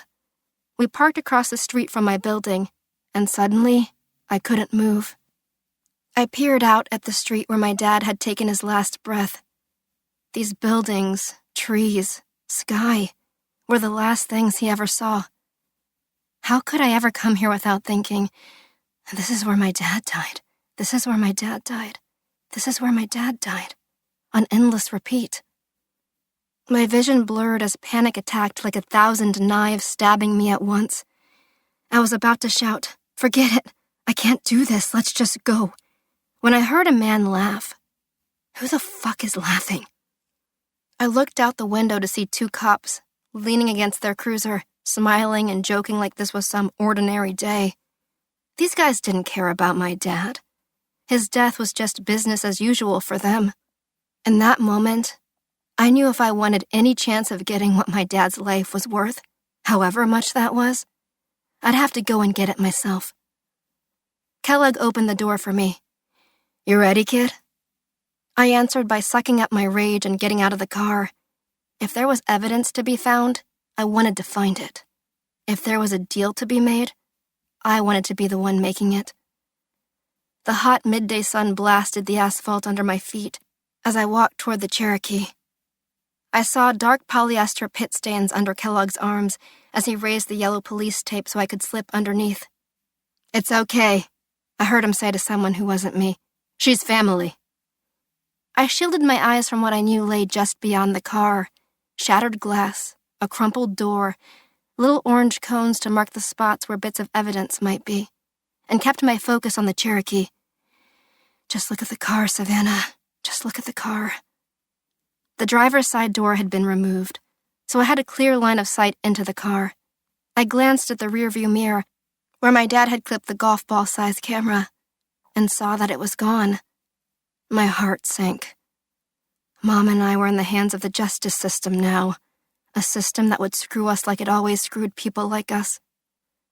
I didn't know how many eyes were watching me, but I could feel a lot of them. It would look suspicious if, after making Kellogg drive me all the way across town, I didn't take something. I looked down at the floor mat. Mom's keychain had fallen beside the brake pedal. A little troll with neon green hair. It was a stupid thing to take, but I figured it could pass as something with sentimental value, a trinket to remember my dad by. I crouched down to pick it up. As my fingers closed around the pudgy figurine, something under the seat caught my eye. It was so dark down there, I almost didn't see it. The interior of the Jeep was inky black, just like the dash cam, which had fallen off the mirror and was right there for the taking. As I slipped the little black golf ball that would blow up our lives into my sleeve, I thought about Mom. She would never agree to the man's obscene offer, but she was unconscious, so it was kind of up to me. Hit and run was a crime, and Mom would want justice. She'd say Dad deserved it, but justice wouldn't bring my dad back. And sending some rich guy to jail would not solve our problems, but his money would. As I walked away from the scene with our future up my sleeve, I once again wondered, what is a human life worth? It appeared we were about to find out. Mom wouldn't like what I did, but I was her only daughter. She would forgive me. It never occurred to me that she might not forgive herself. Chapter 28. I should have paid more attention to her. I was so jazzed about having a boyfriend, I completely forgot about my mom. I forgot that her knee hurt every time she took a step. I forgot that her best friend and constant companion had been violently taken from her. I forgot that she was alone, all day, every day. I tried not to cry the whole ride to the hospital, but I couldn't stop. Libby hadn't said the word suicide. She didn't have to. Her face was so puffy when Logan and I pulled up to the house. I knew she'd been crying. She cried again as she described helping Evan load Mom's floppy body into the car. She'd tried to sound hopeful that everything was going to be okay, which was supposed to make me feel better, but only made me feel worse. Because if everything truly is going to be okay, you don't have to say it. And if she'd truly believed it, she wouldn't have been crying so hard. Libby had offered to drive me to the hospital, but Logan had insisted. I was a blubbering mess, but he didn't say anything. He didn't even look at me. At one point, he tried to hold my hand, but I didn't hold his back, so he let go. I had thought my dad dying was the worst thing that could ever happen to me, but Dad's death was an accident. If Mom died, it would be my fault. I would have killed her with my selfishness. I know kids sometimes think it's their fault when something bad happens to a parent, but in this case, it would be true. I should have known something was wrong when she didn't show up to the meet. She always came to my meets. She's not one of those moms who pushes her way to the front row and shouts, come on, during my races. But she's always there, at the top of the bleachers, watching and silently rooting for me. But today, for the first time, she hadn't come. And I, for the first time, barely even noticed. Maybe it was the money that changed me. I used to be a decent human being, caring and respectful. Now I was trash. They say money corrupts. I was a blatant case in point. I thought back to our old life, the one when we were poor. We couldn't afford designer anything or sit-down sushi restaurants, but my life somehow still felt full. I would have preferred not to have to buy someone else's previously loved jeans and sweaters, but thrifting wasn't so bad. Mom turned it into a game. Who can get the biggest haul for $50? I always won. There wasn't a prize, except the satisfaction of telling Dad I'd outshopped Mom again. We had a lot less, but we had a lot more too. More time together, more laughs, more just being ourselves. I suddenly realized money can't buy happiness, but it sure as shit can take it away. I thought Logan would just drop me off, but he parked and came inside with me. Mom had been admitted and was in a private room. We walked there in silence. I was too disgusted with myself to speak. And what do you say to a girl who drove her own mother to try to kill herself? Logan liked me now, but if he knew what a monster I was, he would dump me like rotten milk. Mom's door was open. She was sleeping. She had a tube up her nose and looked really pale. I wanted to run toward her and run away, both at the same time, so I just stood there like a dumbass. I knew from what Libby told us that Evan was the one who found her, so it made sense that he would be there, sitting by the bed. He seemed to be watching her sleep. I couldn't decide if it was sweet or creepy, but who am I to judge? He stood up when he saw me. "Savannah," he said, "I am so sorry." I started to cry, because I was the one who should be apologizing. He looked like he wanted to hug me, and I wasn't sure how I felt about that. He had saved my mom's leg, and now her life. All this time, I'd needed him to be the enemy, but what if it turned out he was something very different? "Hi, I'm Logan," Logan announced. "Savannah's boyfriend."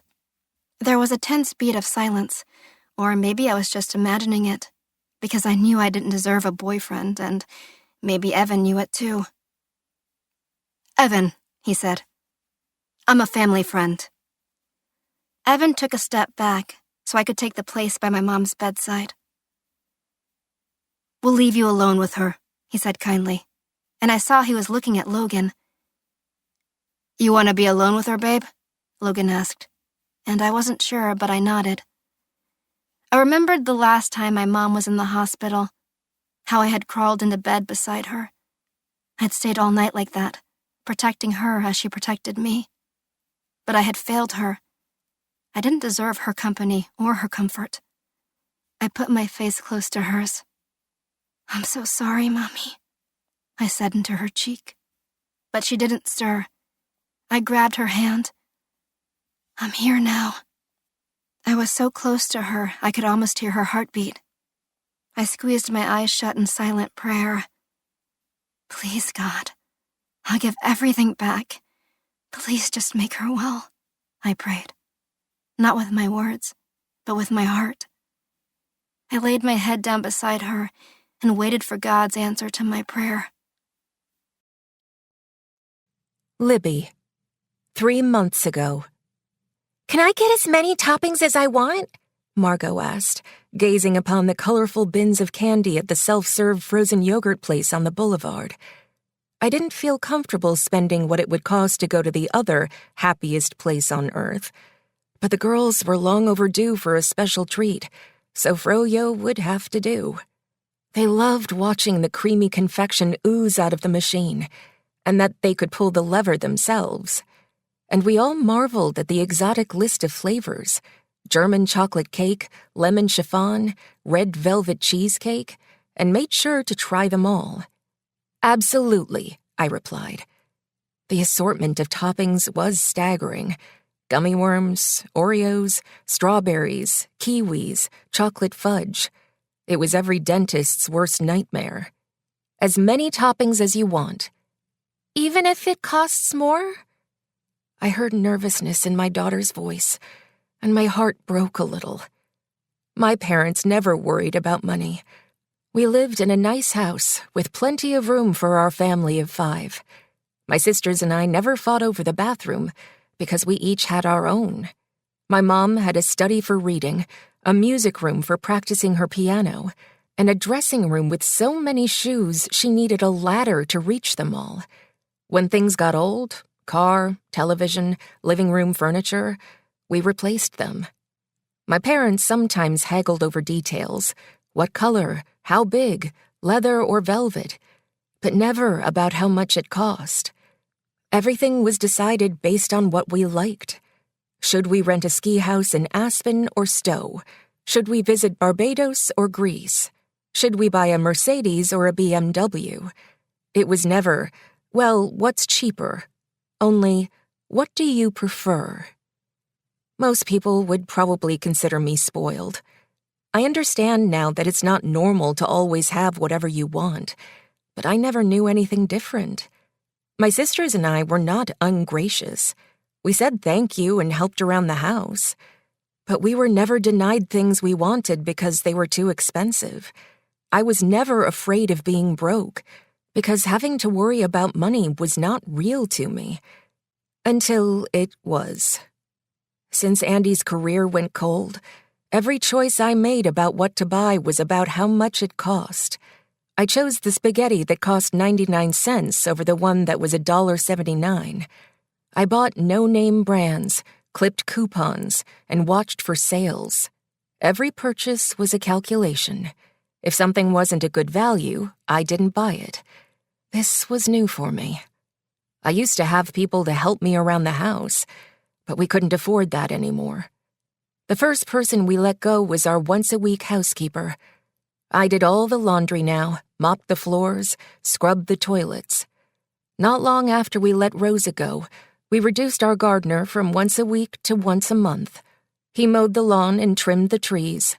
I didn't have the tools for that, and I weeded the garden and raked the pine needles and leaves. We stopped going to restaurants and Disneyland.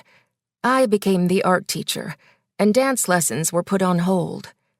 It didn't upset me to have to do these things, yet I felt unhappy. I just didn't know who I was anymore. I didn't recognize the thoughts I was having. I'll wait for it to go on sale. Maybe it's cheaper online. Or some of the things I said to my daughters. You can wear that dress again. No, we're not buying raspberries. Who was this person? I wasn't someone who tells her children they can't have raspberries, or sells her jewelry to pay for food. But people change. Sometimes for the better, sometimes not. When it comes to ice cream, we get whatever we want, I told my daughter. Then silently wondered what happened to the me I used to know. Chapter 29. I knew I should bring a gift, but what do you bring a woman who just tried to kill herself? Obviously not a bottle of wine, that would be macabre. And she was such a good baker she didn't need my cookies. Plus, I'd already done that, when I thought there was a man around the house to eat them. Flowers seemed inappropriate. Nobody died, thank God. And she had brought me that beautiful orchid. I didn't want to be a copycat. The old me would have known exactly what to bring. I used to be confident about these things and about myself. But I had grown to question everything, from what to bring to a sick friend to what kind of person I had become. I decided on a fruit basket. Everybody likes fruit. It's sweet and colorful and doesn't make you fat.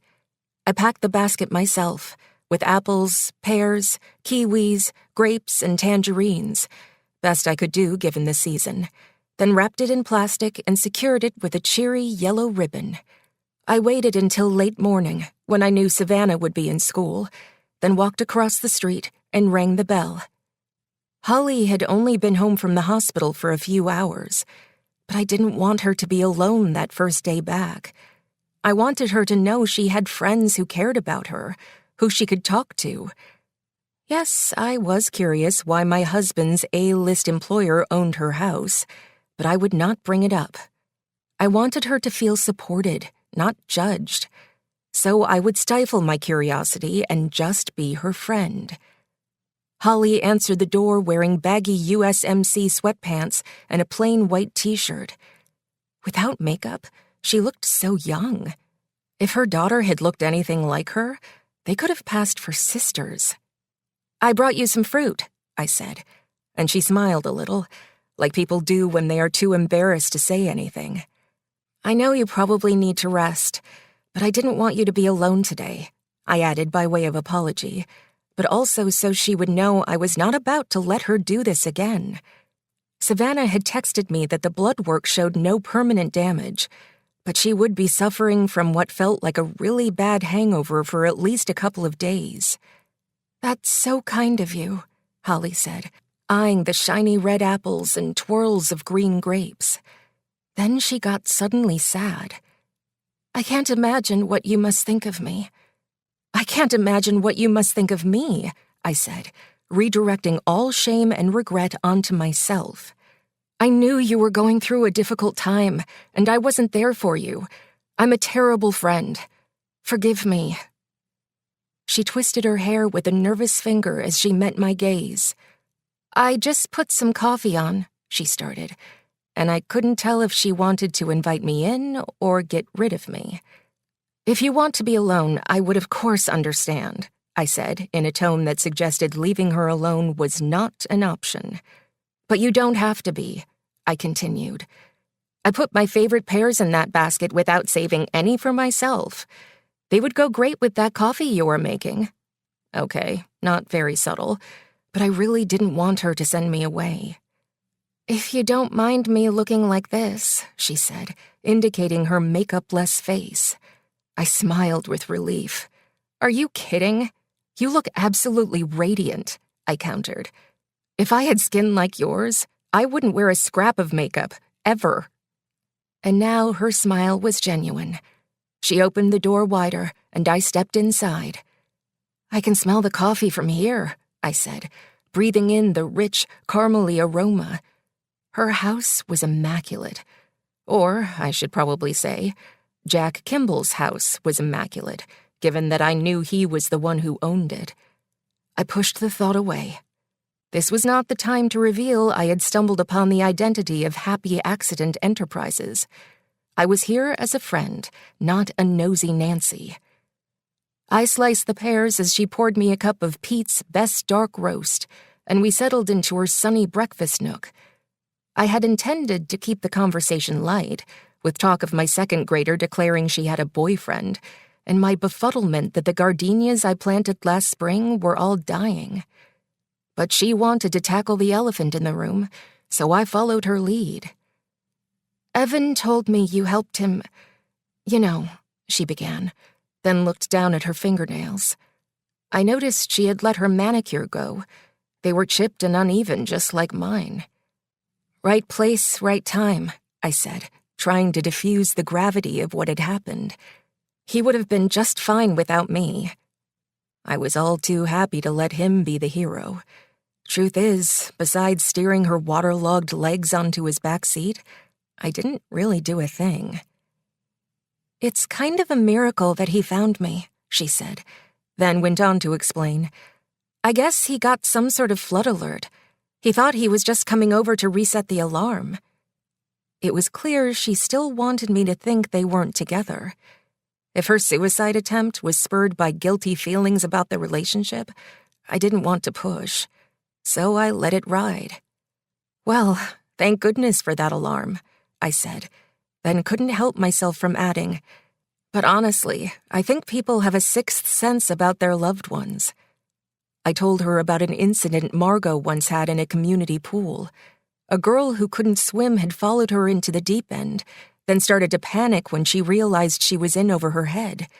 My nose was in a book. Margot was a good swimmer, and there was a lifeguard on duty. But the moment the panicked girl grabbed onto my daughter, I felt an urgent impulse to look up. I was in that water in 3 seconds flat. "I think we can sense when the people we care about are in trouble," I opined. "Oh, Evan doesn't care about me," Holly replied. "I know what it probably looks like, but it's not that," she said. "We barely know each other." I didn't want to contradict her, but I saw the look in Evan's eyes when he was carrying her out of the house. It was not the look of a man who didn't care. I wondered if her dead husband had seen that look too, and if it had something to do with his untimely death. I still didn't have any idea how her husband had died. What if he'd found out about his wife's admirer and driven off a cliff? I knew it was dangerous to ask, but my curiosity got the best of me. "So, how do you know Evan?" Her answer was as surprising as if her head turned into a bird and flew out the window. "He works for the man who owns this house," she said. And of course I knew who that was, because my husband worked for him too. "Oh, so you're renting," I said, seizing on the opportunity to change the subject to something less emotionally charged. The fact that Jack Kimball owned her house and employed my husband was a crazy coincidence, but hardly scandalous. Jack Kimball probably owned many houses. He was a mogul, and moguls own properties. That's why they're moguls. "Do you know who owns your house?" I asked, eager to share the coincidence.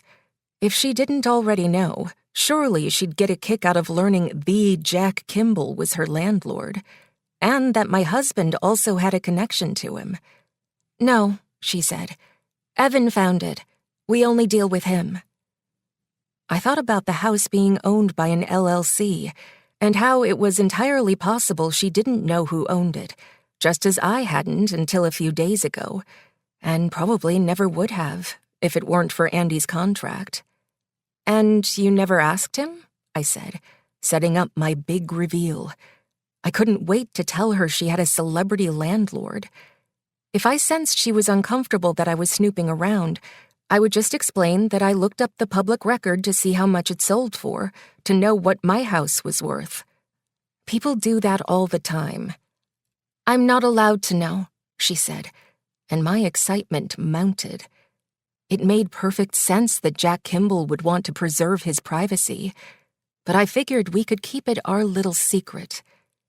"Because the man who owns this house," she began, then looked down into her cup. "What about the man who owns this house?" I asked, thinking maybe she did know after all and was just baiting me. She put down her coffee and looked me square in the eye. "The man who owns this house killed my husband." I nearly fell out of my chair. I must have looked incredulous because she explained, "He lets us live here for free, so we don't try to find out who he is and press charges." I was too flabbergasted to speak. If what she was saying was true, Jack Kimball, the man who single-handedly was about to pull us out of poverty, was a killer. And nobody knew it but me. Jack. 3 months ago. I wish I had been the one behind the wheel. I would have turned myself in right then and there. I would have faced the consequences, apologized, endured my punishment. Yes, it would have been the end of my career, but I've had a good run. I've had success beyond my wildest dreams, provided well for my family, and lived my 50 years on Earth to the fullest. I thought about saying that I did it, but it was too risky. Not because I feared going to jail. I wasn't worried about that. Not really. I was worried they'd figure out it wasn't really me. I was at work that day. My employees all saw me. Even if I could get them to lie for me, which I couldn't and wouldn't, I worked on a studio lot. There are cameras everywhere, clocking who comes in, who goes out. There was no way to say I wasn't at work when it happened. I'd been there all morning. And then there were the phone records, that devastating incoming call that made my breakfast rise up in my throat. I didn't know what I was hearing at first. "Slow down, I can't understand you," I told him, until I realized something horrific had happened. Then, in a stern voice, I said, "Hang up the phone and meet me at the house."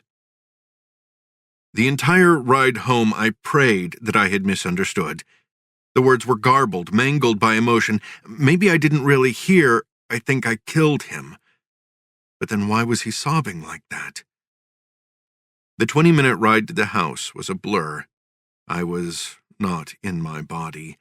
My car drove on autopilot, stopping at red, cruising through green. This isn't real. Things like this don't happen to people like me. Tragedies befall damaged people. I am healthy, hardworking, good. This can't be happening. Not to me. A man will go to extreme lengths to protect himself from pain. He will lie, cheat, steal, or even resort to violence in order to save himself. It's how, as human beings, we are wired. It's in our DNA. Until we have children. Then our focus shifts from protecting ourselves to protecting them. It makes perfect sense. We are today, but they are tomorrow. Our kids are our future, our legacy, a chronological extension of ourselves. I pulled into the driveway and opened the garage. He was already there, sitting inside the SUV. I could see the outline of his shoulders hunched over the wheel. I parked and got out of my Porsche, then walked into the garage and hugged my son. Chapter 30. "We need to talk," Evan announced when I answered the phone. It was late, after 10 o'clock, but he said it couldn't wait until morning. "I'm coming over." He sounded upset. It wasn't like him to show his emotions, at least not to me. I knew him to be professional, disciplined, reserved. I tried not to panic, but the possibilities scared the shit out of me. Had someone found a piece of evidence linking us to the scene? Did Holly break, or maybe it was Savannah? Was she having buyer's remorse? I kissed my wife, muttered something about having to catch up on some work, and headed to my study to wait. We never talked about the incident over the phone, only in person. It was our hard and fast rule, but I tried to reassure myself. Just because he wouldn't tell me over the phone didn't mean it was catastrophic. I thought about how the accident had changed my life. My son was supposed to be a freshman in college, but I wouldn't let him go, not until I knew we were in the clear. I told him he needed to stay close to home, get a job, let things settle. He wasn't happy about it, but he obeyed. It was not a big deal to defer his admittance. I made the call to the dean of admission myself. We had a family situation, I'd explained, and it was done. Kate was surprised when our son told her he wanted to defer starting college, but not disappointed. She loved having him at home. He sometimes even joined us for dinner. She cooked all his favorite meals, shrimp scampi, spaghetti carbonara, jambalaya, even though it was murdering my waistline. My phone chirped with Evan's text announcing his arrival, and I went to the front door to let him in. Kate was in the kitchen making her nightly cup of tea. I didn't think she could hear us over the sound of the kettle humming, but I played it safe. "Thanks for coming," I said, shaking his hand. "Shall we go to my study?" He knew this formality was just for show, and he played along. "Lead the way." We walked to my office in silence. This is what a man having an affair must feel like, I thought, sneaking around at night in the dark. I had made the decision to hide this from Kate the day it happened, and it was too late to go back now. She had no idea I had reassigned our son's trust fund. It was Evan's idea, a way to hide the payout from both the IRS and my wife. And while losing this money surely hurt him, it was far less painful than what would have happened to him if he had turned himself in. I opened the study door for Evan and indicated for him to sit, but he declined, so we both just stood there. He had called this meeting, so I waited for him to speak. When he finally did, his voice was raw, stripped down to pure emotion. "I have some difficult news," he began. He looked exhausted. Whatever he was about to tell me had really rattled him. I braced myself for the worst. He looked up at me with hollow eyes. "What is it?" I asked. "Holly tried to kill herself today." Shame bubbled up from the pit of my stomach. I grabbed the desk as my legs went numb. We had talked about her breaking, but never in a million years thought we would push her to this. "Jesus Christ," I muttered. I thought about Savannah, how happy we'd been that we'd gotten to her first. We never thought about what it might do to her mother. "Is she going to be all right?" He nodded and said, "Yes, thank God," then sank down onto the couch. I got her to the hospital in time to pump her stomach. I let the image wash over me. I deserved to feel the grotesque shock of it. Neither of us spoke for a long, solemn minute. "Maybe I should talk to her," I finally suggested. I hated hiding in the shadows like this. Perhaps the best thing to do at this point was to tell her the truth. But Evan wouldn't have it. "Absolutely not," he said firmly. He was right, of course. My fame and popularity had smoothed many a ruffled feather in the past, but this was bigger than even me.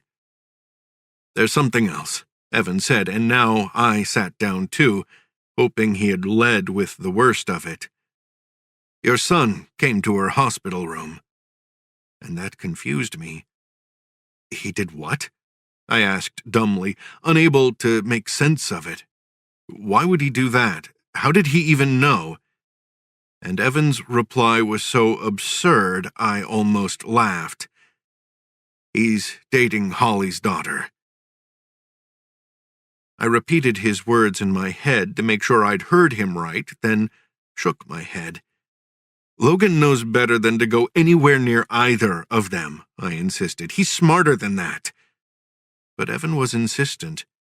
"They're dating. He introduced himself as her boyfriend. They were holding hands." I felt anger rise up the back of my neck. I wasn't sure if it was meant for Evan for saying something so implausible, or for my son because I thought there was a chance it could be true. "Maybe it's a coincidence," I suggested, and Evan laughed out loud. "No way." My anger turned to panic, because Logan was smart, deviously smart, which meant he knew exactly what he was doing, even though I didn't have a clue. "There could be a perfectly reasonable explanation," I offered, even though I couldn't think of one. "Logan was a good kid, a varsity athlete and straight-A student.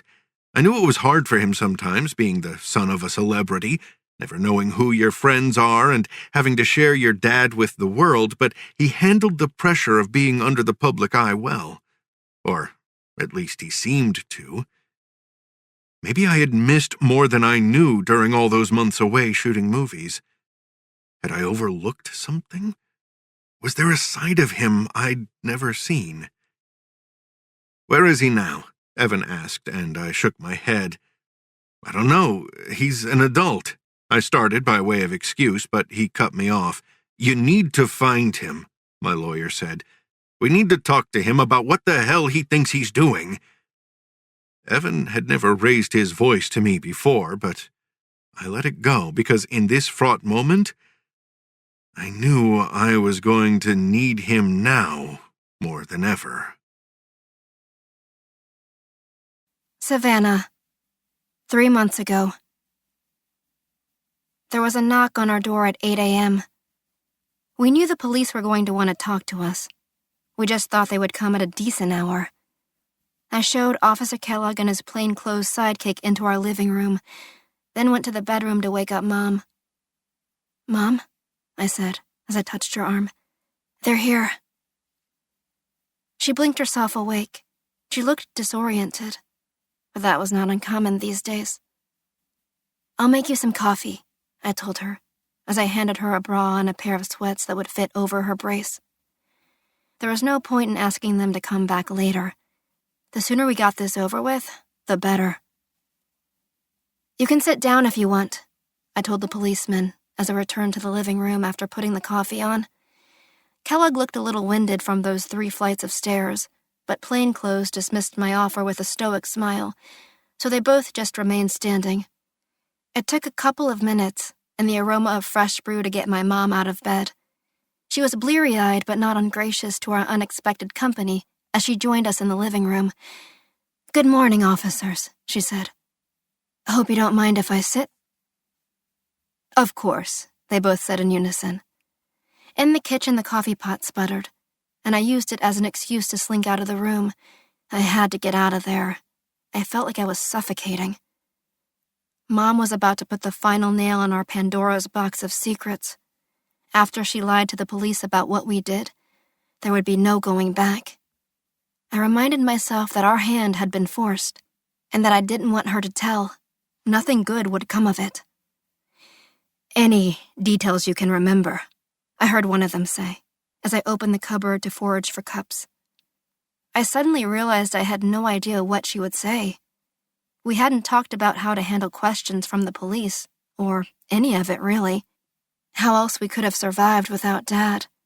What we would do if we got caught. I never asked her if she wanted to go through with it, because what if she didn't? Would I try to change her mind? I didn't want to be broke. I didn't want to be pitied.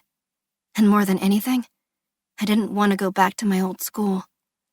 The thought of facing all those tears and hugs and, "Oh my God, I'm so sorry's," was enough to make me want to hurl. My teachers had already told me I could take my 10th grade finals at home and excused me from all remaining assignments. So once my mom moved back home, I cleaned out my locker and said goodbye to my friends. I didn't know I'd never see them again, but even if I had, I wouldn't have cared. I hated that place. I wanted to be at a school where you didn't have to keep your head down when you walked through the halls.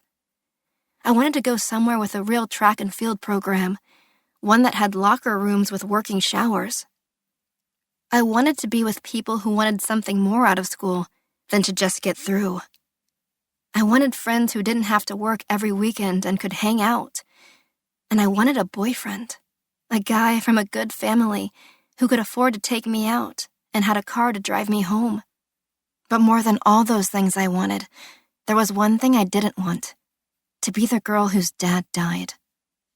I didn't want people to look at me with that "poor you" half smile.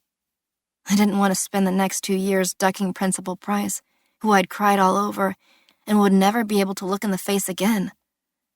I didn't want anyone to start a GoFundMe page or bring us hand-me-downs or a lasagna.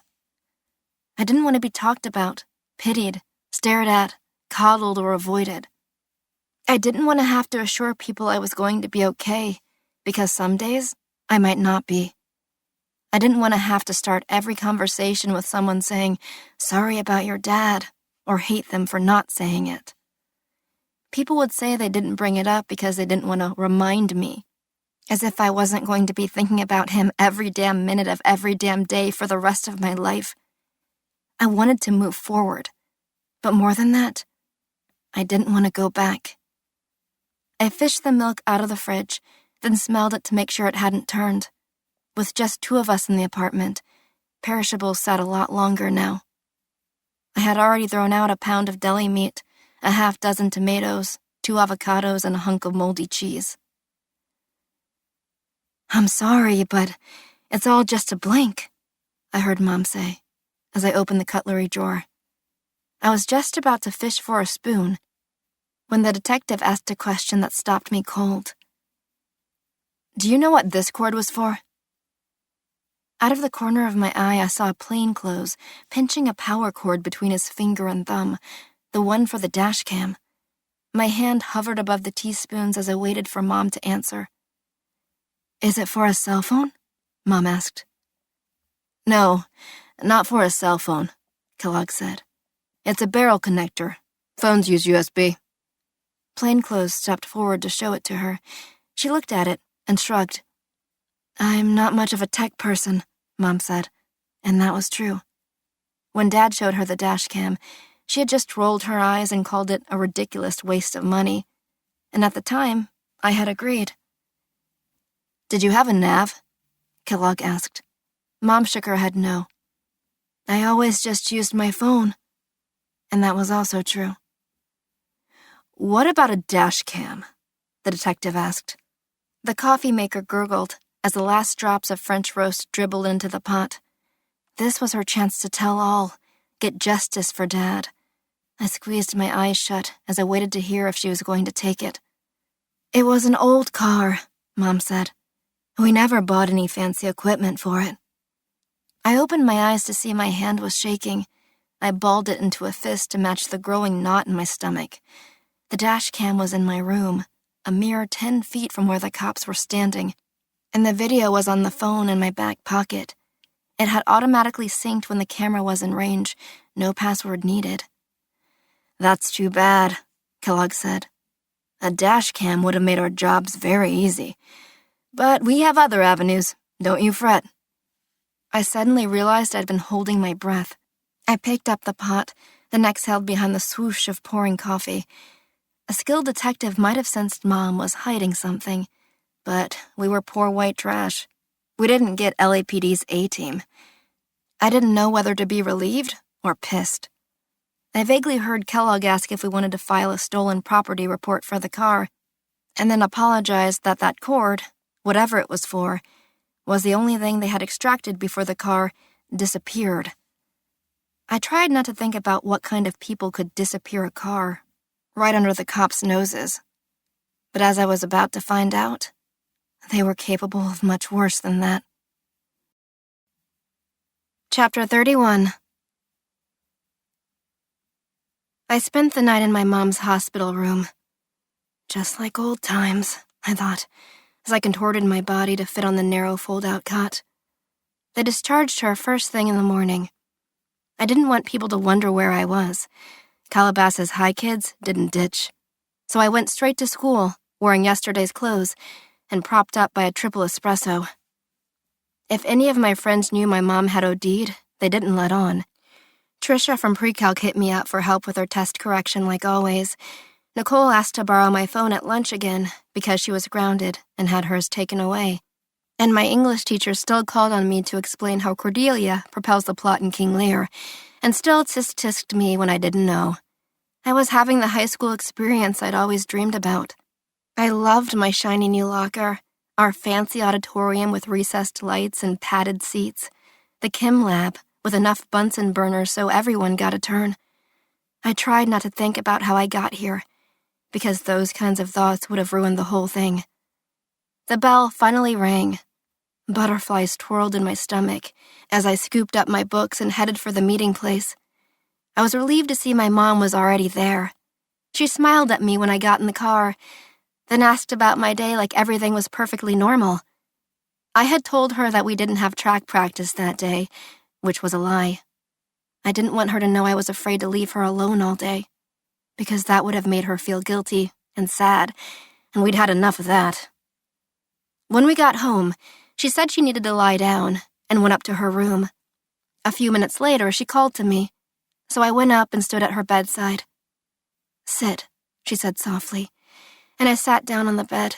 She grabbed my wrist and she held it tight, like you would a child's. "What I did yesterday," she said, "was incredibly selfish."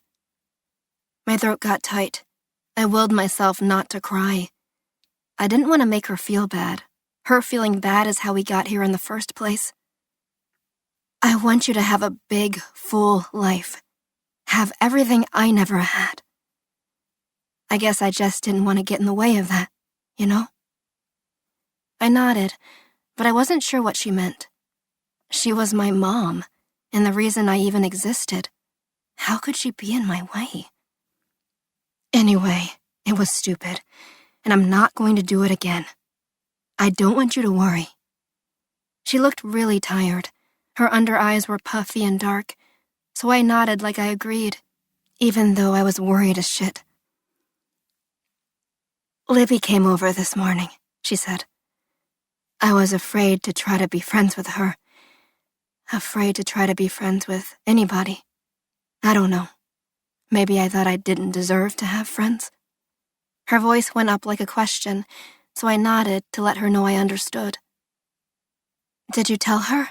I asked, unsure what I wanted her answer to be. It was risky, letting even a trusted friend in on our secret.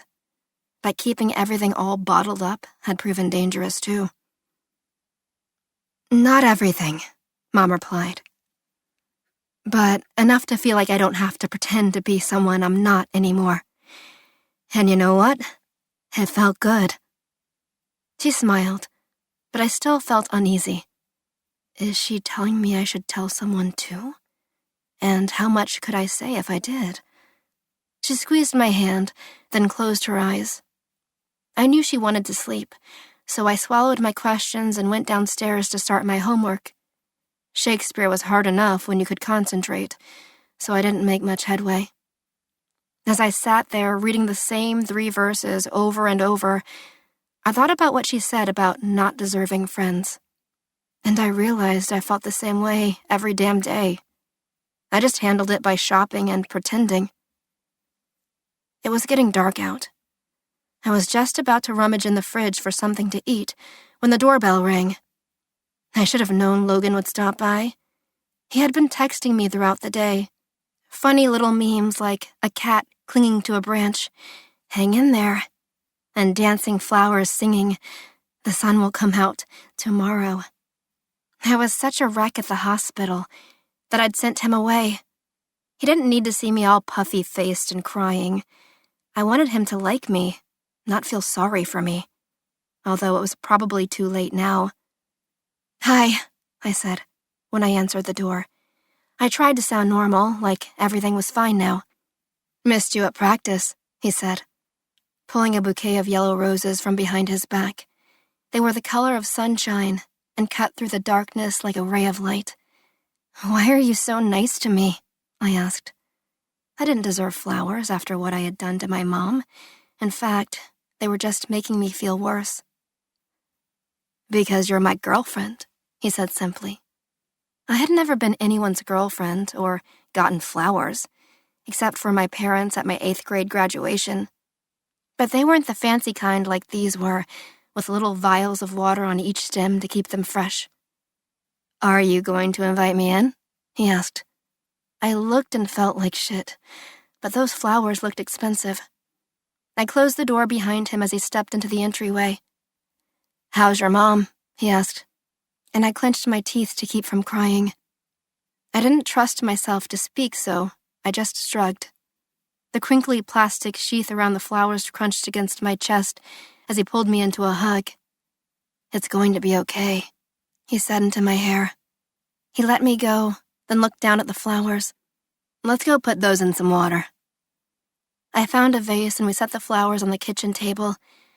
I need to go check on her, I told Logan. She's upstairs resting. I hated him seeing me like this. I thought he would take the hint and leave, but instead he asked, Want me to come with you? I didn't, but I nodded anyway. He slipped off his shoes and held my hand up the stairs.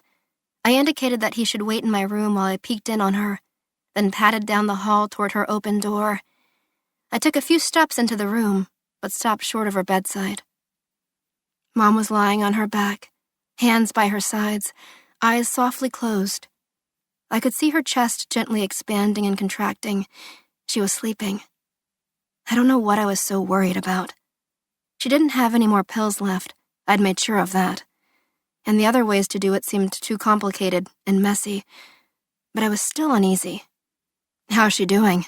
Logan asked when I returned to my room. He was sitting on my bed, trying to solve my Rubik's Cube. I didn't want to talk about Mom, so I changed the subject. "There's a trick to that," I said, indicating the cube, and he laughed. "Yeah, you have to be smart," he said playfully. The sound of his laugh made me feel tingly all over, and I felt myself relax a little. "There is a sequence of moves, you just have to memorize it."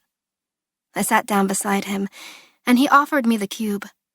Our fingers touched as I took it from his outstretched hand. He lifted my chin. His eyes were the color of water, clear and blue and deep. "I don't want you to feel like you're alone through all of this," he said. "I'm here. Lean on me." His gaze was like a drug. I wanted to look away, but I couldn't. I thought about what Mom had said, about how it made her feel better to talk to someone. I decided to test the waters. "There's a lot you don't know," I started, then squeezed my eyes shut. I knew I shouldn't say any more, but holding all these secrets by myself was exhausting, and I needed to be strong for Mom now more than ever. "So, tell me," he coaxed. And I imagined how good it would feel to have it all off my chest, to tell someone, just like Mom had. "The accident that killed my dad," I began. I would just tell him the basics, not the whole thing. Just that we were being taken care of, that we didn't see any point of anyone going to jail. "What about it?" he asked. A piece of hair fell in front of my face, and he tucked it behind my ear. "It was an accident, right?"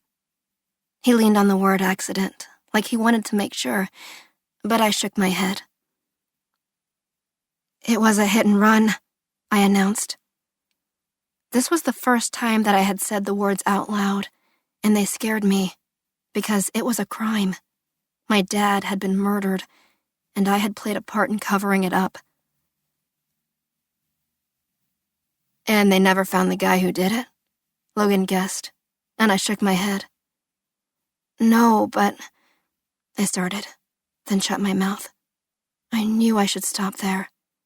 It wouldn't be fair to bring Logan in on this. If I told him what I knew, he'd be an accessory, just like me. "You've been through so much," Logan soothed. "Don't carry this by yourself." His hand was on my thigh. It was heavy and strong. I wanted those hands to lift the horrible weight of all the guilt I was holding and carry it away. Mom said she just told Libby a little, not everything, just enough to not feel alone. Maybe I could do the same. "I have a video," I announced, "from the accident. There was a dash cam in my parents' car." He suddenly retracted his hand. My leg felt cool with the sweat from his palm. "You have a video, and you didn't turn it in?" His blue eyes turned to fire. I suddenly realized I'd made a huge mistake. I shouldn't have told him that part. Now he knew I was a criminal. In a few short moves, he'd crack me like that Rubik's Cube, figure out my whole life was a lie. "It might not show anything," I backtracked. "I never even watched it." I could see his mind spinning. I could tell he was distressed. What kind of a person withholds evidence from the police? I had to find a way to bring him back to my side. It was possible the video was just a blur, that this was all a big nothing. "I was afraid," I started. My voice was shaking, but I didn't care. "Afraid to see, you know." His expression was blank. I was losing him. When he finally spoke, his words surprised me. "You need to delete it." I had thought about that. How I couldn't get in trouble for suppressing evidence if I didn't have any. But that video was the only leverage I had. What if whoever Evan worked for decided he didn't want to pay anymore? We would lose everything. We had already lost so much. We may not have handled this perfectly, but we didn't deserve to be tossed out on the street. I can't, I said. It's complicated, I added, even though I knew it would only swell his curiosity. He thought for a beat, then made a suggestion that made my blood run cold. Then let's watch it, he said. I looked into those eyes that made me feel safe and loved, that had seen me naked and never once looked away. You mean, right now? He nodded. Yes. Let's watch it together. Then you don't have to be afraid. I pulled my phone from my pocket and opened the app with shaking hands. I had no idea what was on that video. But with Logan by my side, I decided to find out. I clicked on the footage and pressed play. Libby. 3 months ago. Pick 3 things, Andy said as he snuggled with the girls in Tatum's bed. A bunny, Tatum shouted. A broomstick, Margot offered. 1 more, Andy said. He was playing the story game, where the girls pick 3 random objects and he weaves them into a fairy tale, sometimes an absurd one, depending on what they picked. A fire truck, Tatum said, and I knew this was going to be a fun one. You can come in if you want, my husband said to me as he caught me watching from the doorway. Well, I do love the story game, I said, then joined them on the bed. It had been a long time since Andy had done story time with the girls. He was so busy writing these days. But he must have sensed they needed it. And maybe he needed it too. Mommy needs to pick something, Tatum demanded. But we already have 3, Margot said. She was always a stickler for rules, just like her mom. We can do 4 tonight, Andy offered, looking at me. I thought for a second. A banana, I finally said, and Tatum giggled. Once upon a time, there was a beautiful princess, Andy began. Princess Elizabeth, he said, then smiled at me. Elizabeth was my given name, of course, but nobody had ever called me that, not even the minister at my baptism. Andy launched into the story about the benevolent Princess Elizabeth who oh so desperately wanted a banana, and I was surprised at how eager I was to find out if she would get one. My husband was a master storyteller. If creativity were a currency, we'd be rich. If only it were that simple. Both my sisters married well. Cricket was the oldest. She married Gary, who worked on Wall Street and made a fortune reselling mortgages. They lived in a penthouse in Lower Manhattan and had a beachfront home on Martha's Vineyard. Gabrielle, who we called Gator, was the youngest. Her husband, Richie, did credit card payment processing for huge retail and restaurant chains. They lived in Greenwich and had a boat. My mother had no shame about encouraging her daughters to marry for lifestyle. It's not that she didn't believe in love, she told us. It's just foolish to fall in love with a man who can't take care of you. Because, as she put it, if you don't love your lifestyle, inevitably you will fall out of love with your man. She told us this because she genuinely believed it. And based on the choices they had made, it appeared my sisters believed it too. But I was the middle child, so I had to do things my way. I had a romantic vision of finding a man with potential and shepherding him toward greatness. I wanted a man who wasn't fully cooked, so that when he bloomed into a magnificent soufflé, I could take credit for helping him rise. I confess my ego was wrapped up in this fantasy. But I also wasn't attracted to the kind of man whose idea of creating was using money to make more money. I needed someone with more interesting abilities than that. My mother warned me that marrying Andy might not turn out like I had hoped. It's not that she didn't like him. She just wasn't a fan of unnecessary risks. She reminded me there were plenty of established men to love, and even schemed to introduce me to some. But in the end, I followed my ego and my heart. Mine was the only wedding of the 3 where my mom cried. and I was the only granddaughter who got a diamond, and we all knew it wasn't because I was Grandma's favorite. So now, as predicted, we were dangling out on a ledge. But my husband was smart, and my kids didn't need concert tickets or a trip to Disneyland to be entertained. Suddenly, the princess spied something strange and magical, Andy said. It was big and red and had 3 times as many wheels as any chariot she had ever seen. A fire truck, Tatum bellowed, and we all laughed. That's right, a fire truck, Andy confirmed. As the girls hung on his every word, something stirred deep in my belly. It had been a long time, but I recognized it as desire. And I knew, even though times were tough, I had made the right choice. Chapter 32. I had to find out how he died. Holly said that he'd been killed, and that it was her landlord who did it. I decided not to tell her who her landlord was, at least not yet. The idea that Jack Kimball was a murderer seemed positively insane. And if it was true, did I even want to know? My husband had just signed a life-changing contract with him.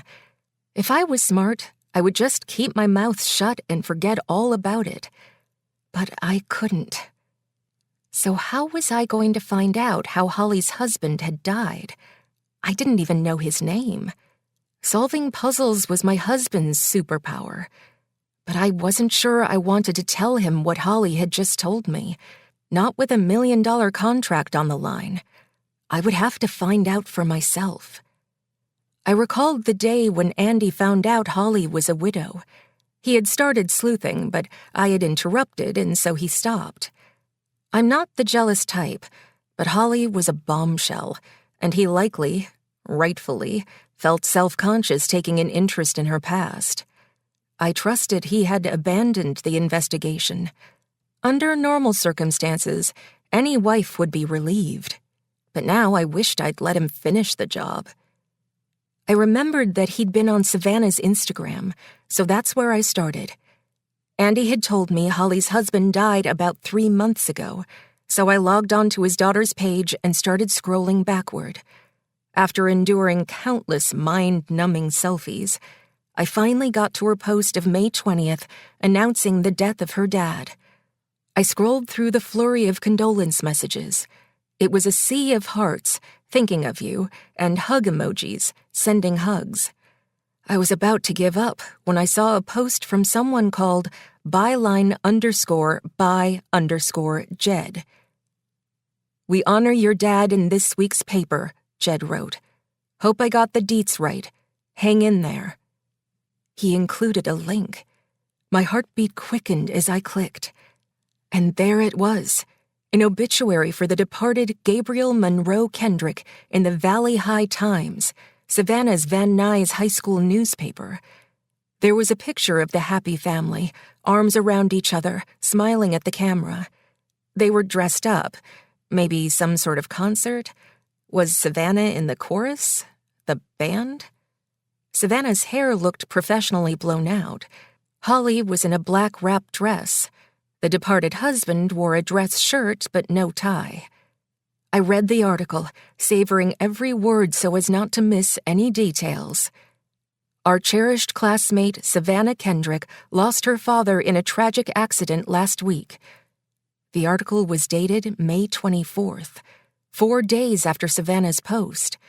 The timeline made sense, but there was one discrepancy.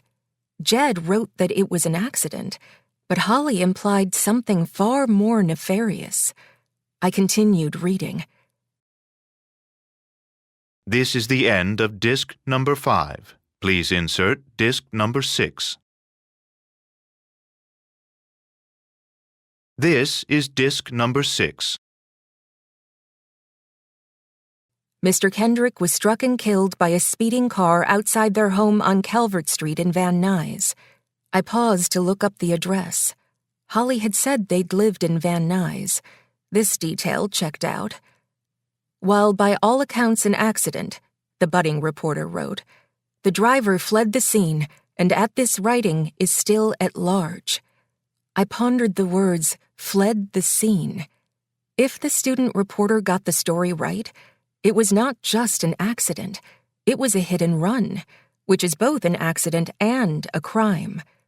The wheels in my head started turning. Could Jack Kimball have been the driver?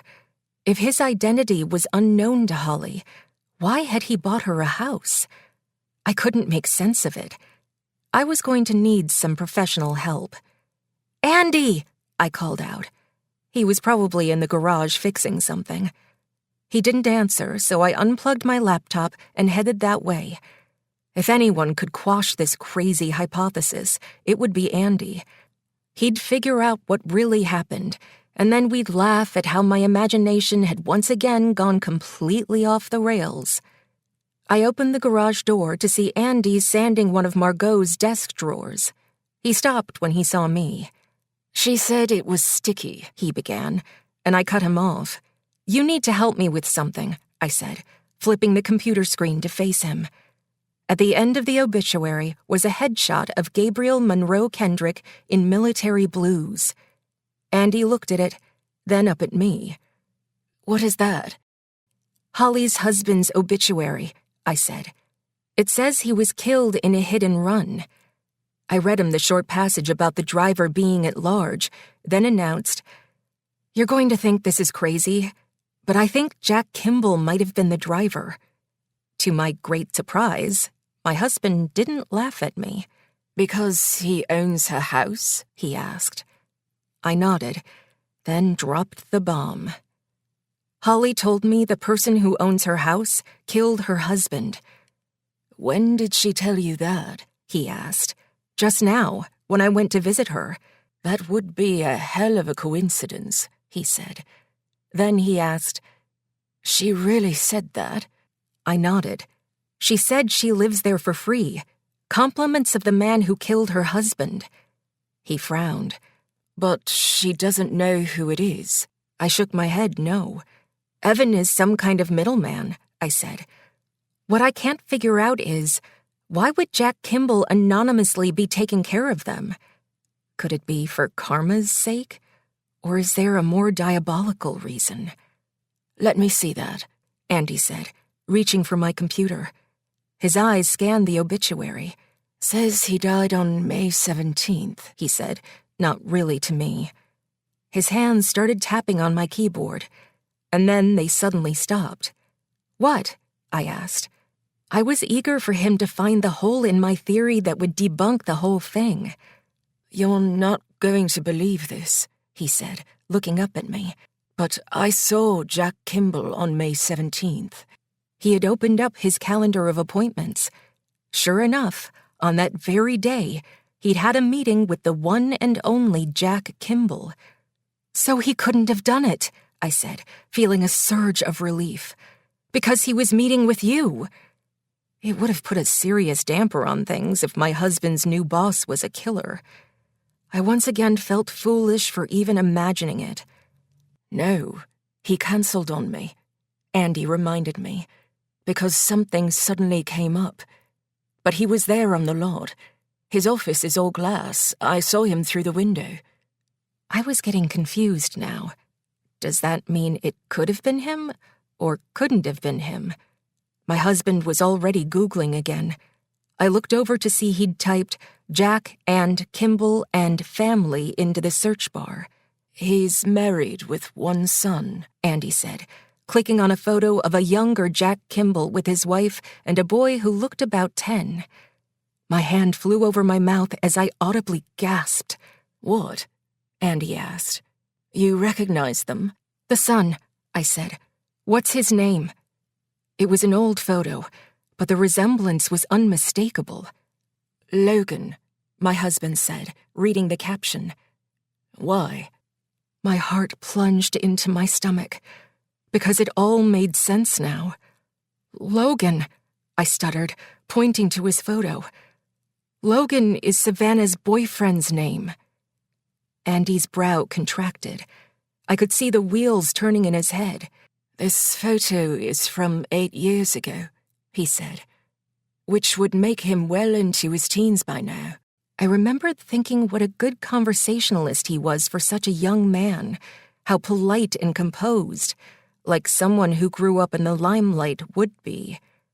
He's coaching her track team, I reminded him, on a gap year before starting Harvard.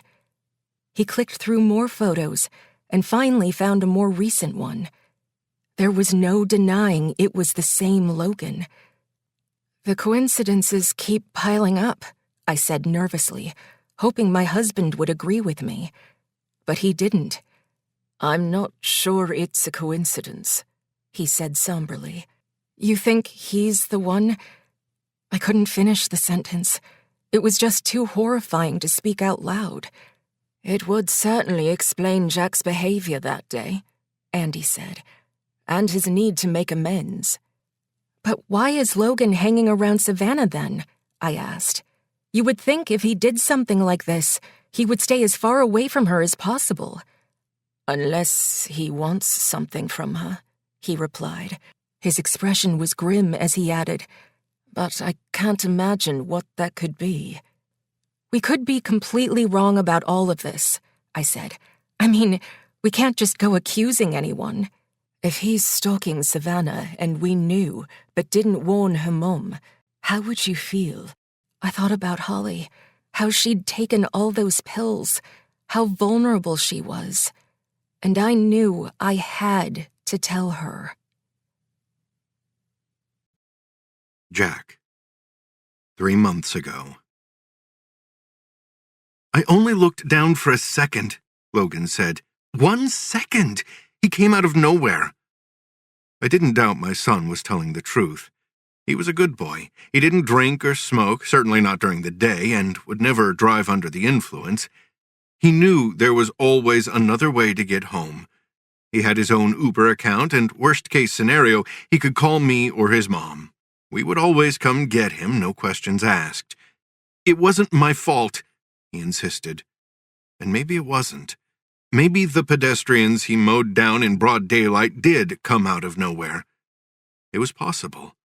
Something similar happened to me when I was a teenager. I was riding my bike down a hill, and someone in a parked car opened his driver's side door right in front of me.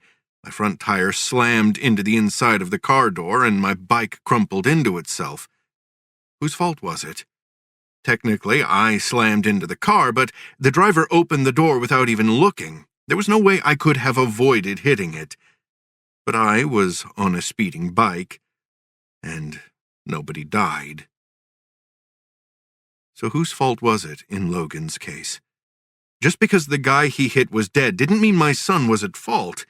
In all likelihood, they were both culpable, the dead man and my son. But only one of them lived to talk about it. Traffic was bad, so I cut down the side street, Logan explained. I looked down at the phone to see where to turn, 1 or 2 seconds, max. When I looked up, a guy was opening the door for some lady. I tried to swerve out of the way, but there was a moving truck blocking the middle lane.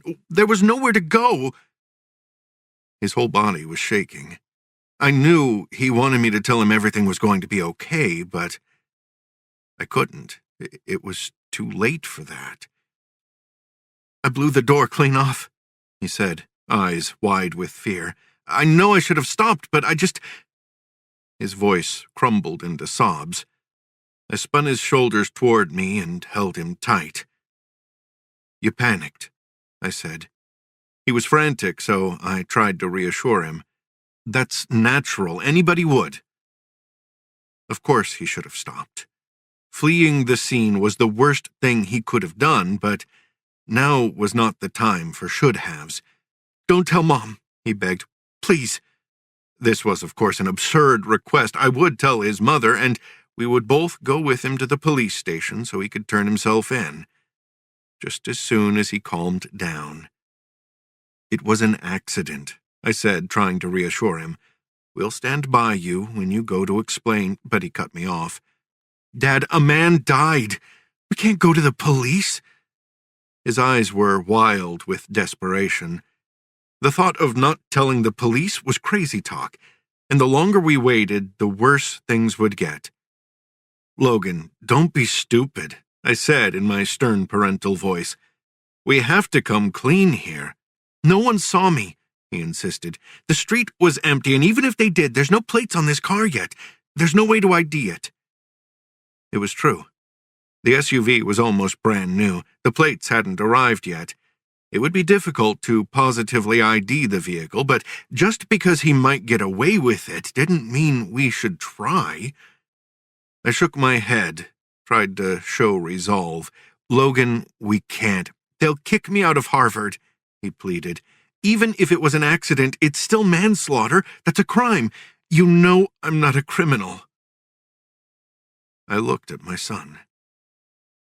At 17, he was still just a boy, with barely a hint of facial hair and skin as fresh as snow. No, he wasn't a criminal, but hit and run was a crime, and the more time that passed, the more likely he would be charged with it. But before I could explain this, he hit me with another argument. You have your career to think about, he warned. The press will have a field day with this. Of course, I had thought of that, and he was right. Something like this would hurt me personally and professionally. It would ruin my life, my wife's life, and my son's entire future. He had the most to lose here. The fallout would be excruciating for him, but we couldn't just pretend it hadn't happened. Could we? I sent Evan to the scene, I said, not sure where I was going with this. I have no idea what he's going to find there. I stopped short of promising anything. Could I really ask Evan to try to bury this? It will follow us forever, Logan warned. You'll be that movie star whose son killed a man. And then he said something that rocked me to my core. It will kill Mom. She'd literally die. I thought about Kate, how much she loved her son, what it would do to her to have him crucified by the press, kicked out of Harvard, reduced to a celebrity cautionary tale. Logan was right. If she found out, she'd be crushed. I dialed Evan's number. He picked up on the first ring. Almost there, boss, he said into the phone. And I said something I immediately knew would come back to haunt me. I need you to fix this, I told him. There was a long beat of silence, and I knew I was asking too much. I half hoped he would say he couldn't or wouldn't. I was about to rescind the command, but he spoke first. I'll do my best, he said. And I knew that if there was a way out of this, he would find it. And I didn't know if I should be terrified or relieved. Chapter 33. I had a busy day of meetings, but that's not why I was avoiding Evan's calls. He was waiting for me in my driveway when I got home. Jesus, Evan, I said, you can't just hang around my house. Did you talk to him? Evan asked. I shook my head. Not yet. You need to tell me what he knows about the deal we made with Holly, Evan said a little too loud. Kate was inside, and I didn't want her to hear him talking to me like that and become alarmed. I told him everything, I said, trying not to sound defensive, then completely blowing it by adding, he's my son. Before today, I had never once worried about what my lawyer thought of me. It's not that I didn't care, I just trusted him to remain objective and do his job. But something had changed. He was no longer cool-headed and detached. Holly Kendrick's loss had become personal for him. He didn't even try to hide it anymore. I had to tell him, I insisted. I didn't want him asking about his trust fund in front of his mother. Of all the things I had to be ashamed of, hiding this debacle from Kate was the most pathetic of them all. We were supposed to be a team, our thoughts and values in lockstep. I had betrayed her, and that was by far the most sickening thread in this whole web of lies. So he knows about the video, Evan said, and I nodded. I had considered not telling Logan, but in the end I had thought it was important that he knew Holly and Savannah had leverage over us, which meant his money was gone forever. I told him we got the camera, but the girl likely had a copy of the video, I said, recalling the day I had sat him down and outlined my plan to keep Holly and Savannah happy and comfortable with their beautiful new house and bottomless black card. That's probably what he's after then, Evan asserted. He got close to her so he could find out if she has it and what she plans to do with it.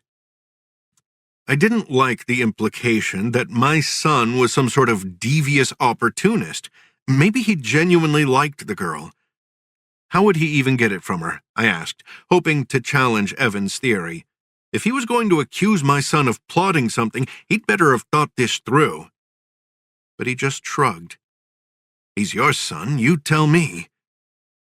His voice was flat, and I couldn't tell if he was angry with me for getting us into this mess, or if I was hearing him through the filter of my guilty conscience. I'll talk to him, I said, hoping to end this conversation. We had been standing in my driveway for several minutes. Kate would be wondering why we didn't come in. He stalked and seduced this girl, even though you explicitly told him to stay away, Evan said. We need to know what he's up to right now. Fine. I took out my phone and dialed my son's number. It went straight to voicemail. His phone is off, I announced. I'll try again later. But my lawyer did not let me off so easily. What if he's there? Evan asked, and it took me a second to process what he meant. What, you mean at her house? He raised an eyebrow. I got a prickly feeling on my arms and neck. I didn't think my son would do anything to inflame the situation, but I knew my lawyer wouldn't relent until we had tracked him down and made sure. Fine, let's go, I said. I had no idea what my son was up to or what he was capable of. I tried to ignore the growing feeling of dread in my stomach as I got in Evan's car to go find out. Savannah, 3 months ago. They told me not to go, that the accident had left my dad unrecognizable. But I wanted to say goodbye, and they were transferring his body tomorrow, so today was my last chance. Mom already told me we weren't going to have a funeral. She didn't want to cry in front of a bunch of people she barely knew. Marines might come. I guess they have a habit of showing up when one of their own dies, and Mom didn't want to endure their hardened faces and somber salutes. The funeral home would pick up the body. He would be cremated, and that would be that. The funeral director said the cremation process would take a week.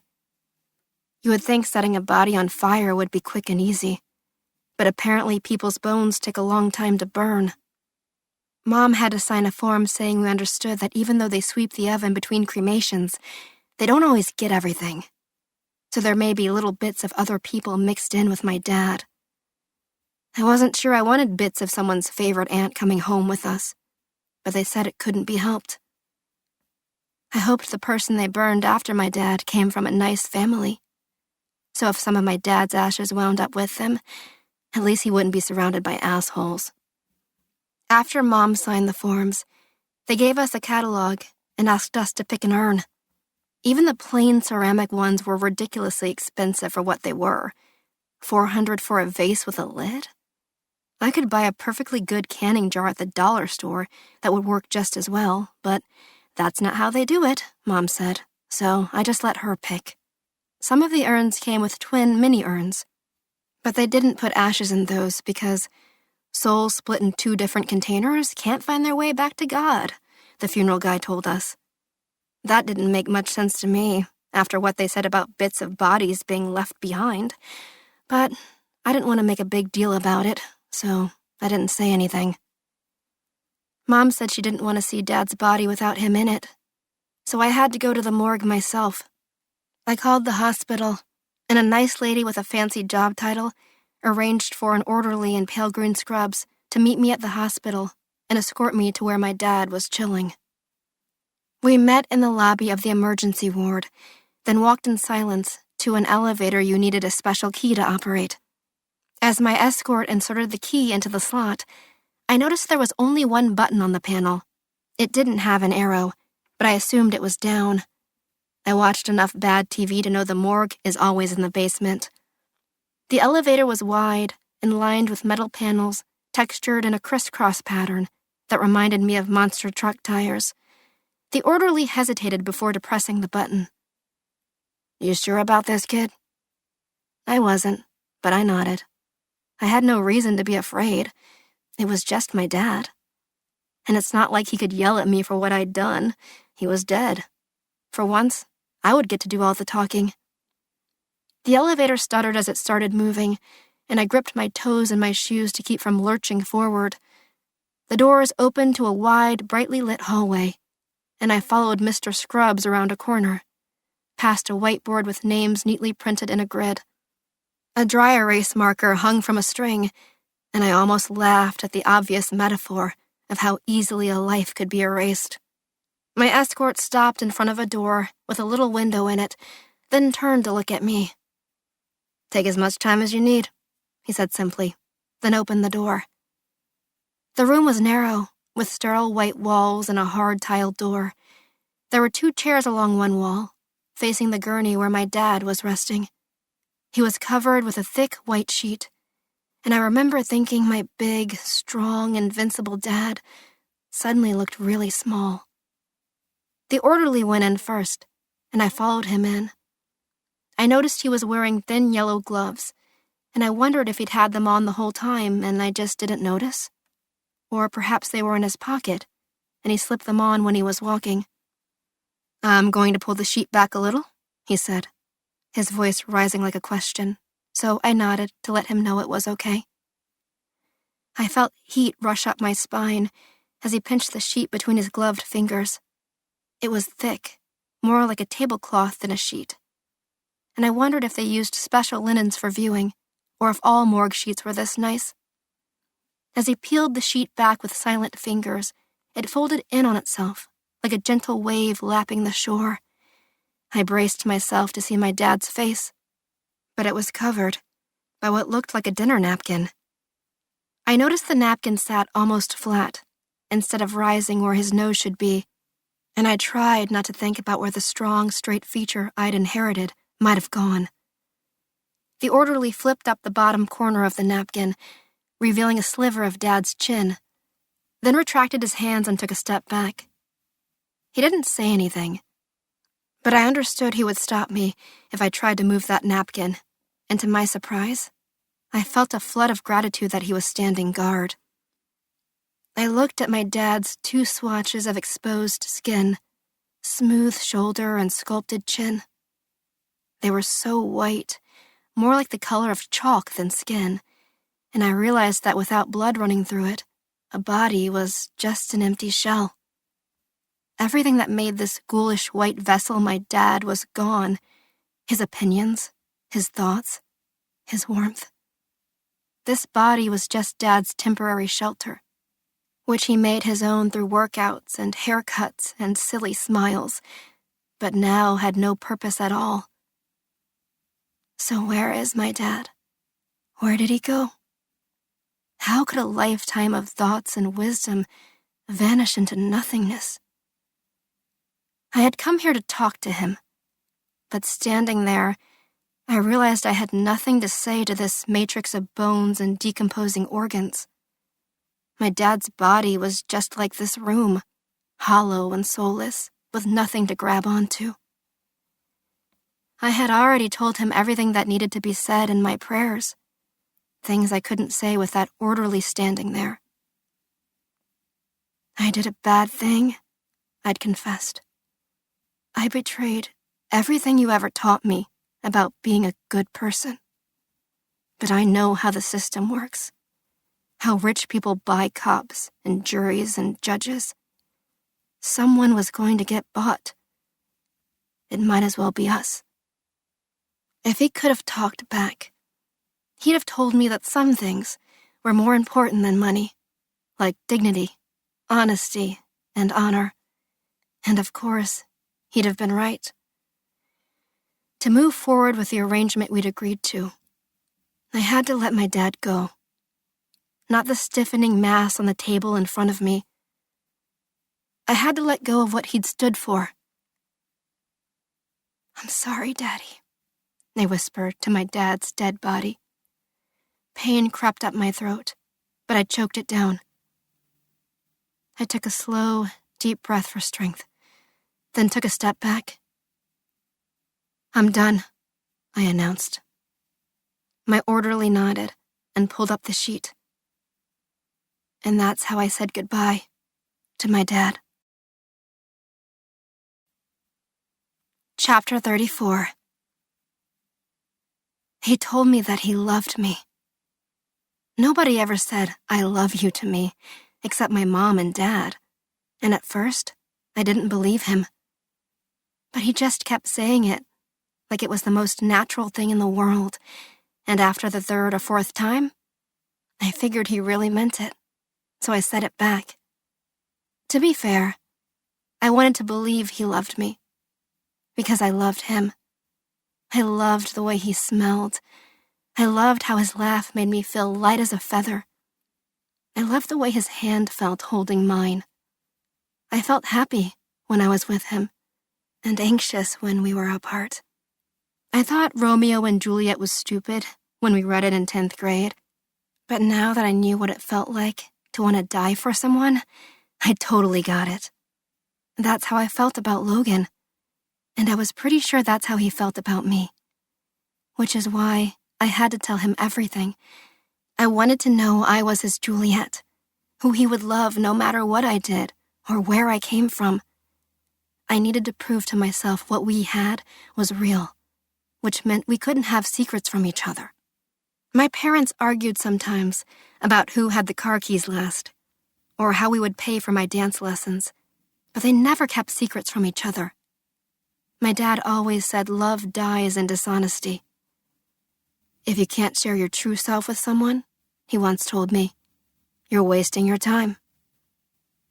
I didn't think I was wasting my time with Logan, but I wanted to be sure. I wanted to know everything about him, and I was ready for him to know everything about me. It all started with the video. If I had given it to Officer Rice Krispies, instead of to Evan, things would be very different. I wouldn't live in this big house or be at a new school. I wouldn't have a Louis Vuitton bag, an ensuite bathroom, or friends with bright futures. And I wouldn't have met Logan. Our relationship wasn't real if he didn't know how I got here.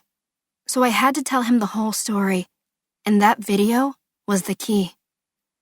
At first, I was surprised that he wanted to watch it. But then, of course, it made perfect sense. He loved me, no matter what. And he knew that if I didn't watch the video, I would never know what happened that day. He wanted to help me find closure. He wanted to watch it with me so I didn't feel scared and alone. That's what you do when you love someone. You stand by them, even through the ugly stuff. That's what he wanted to do for me. "Are you sure you want to see this?" I asked him as the video started to play. I knew from the concave silhouette of my dad's face under that napkin that something gruesome was coming. I had tried to bring myself to watch the video at least a dozen times since my trip to the morgue, but so far, hadn't been able to bring myself to do it. "Are you sure you want to see it?" Logan asked me. It was already playing. Mom and Dad were driving home from somewhere. I recognized the neighborhood. They were close to home. They would be on our street in less than a minute. I thought about asking him to watch it first, or even for me.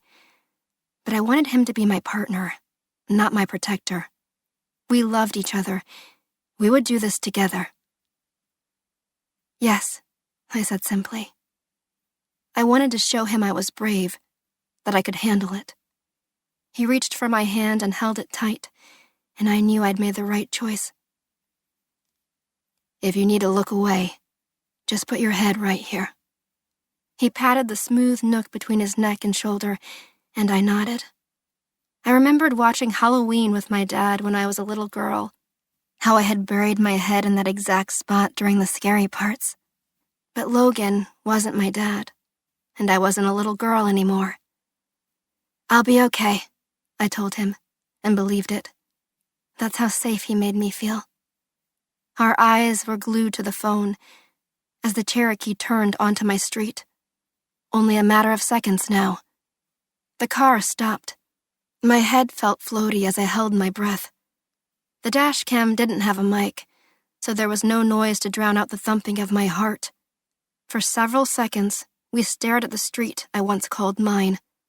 It was eerily quiet, and for a hopeful second, I thought nothing was going to happen, that we'd be spared.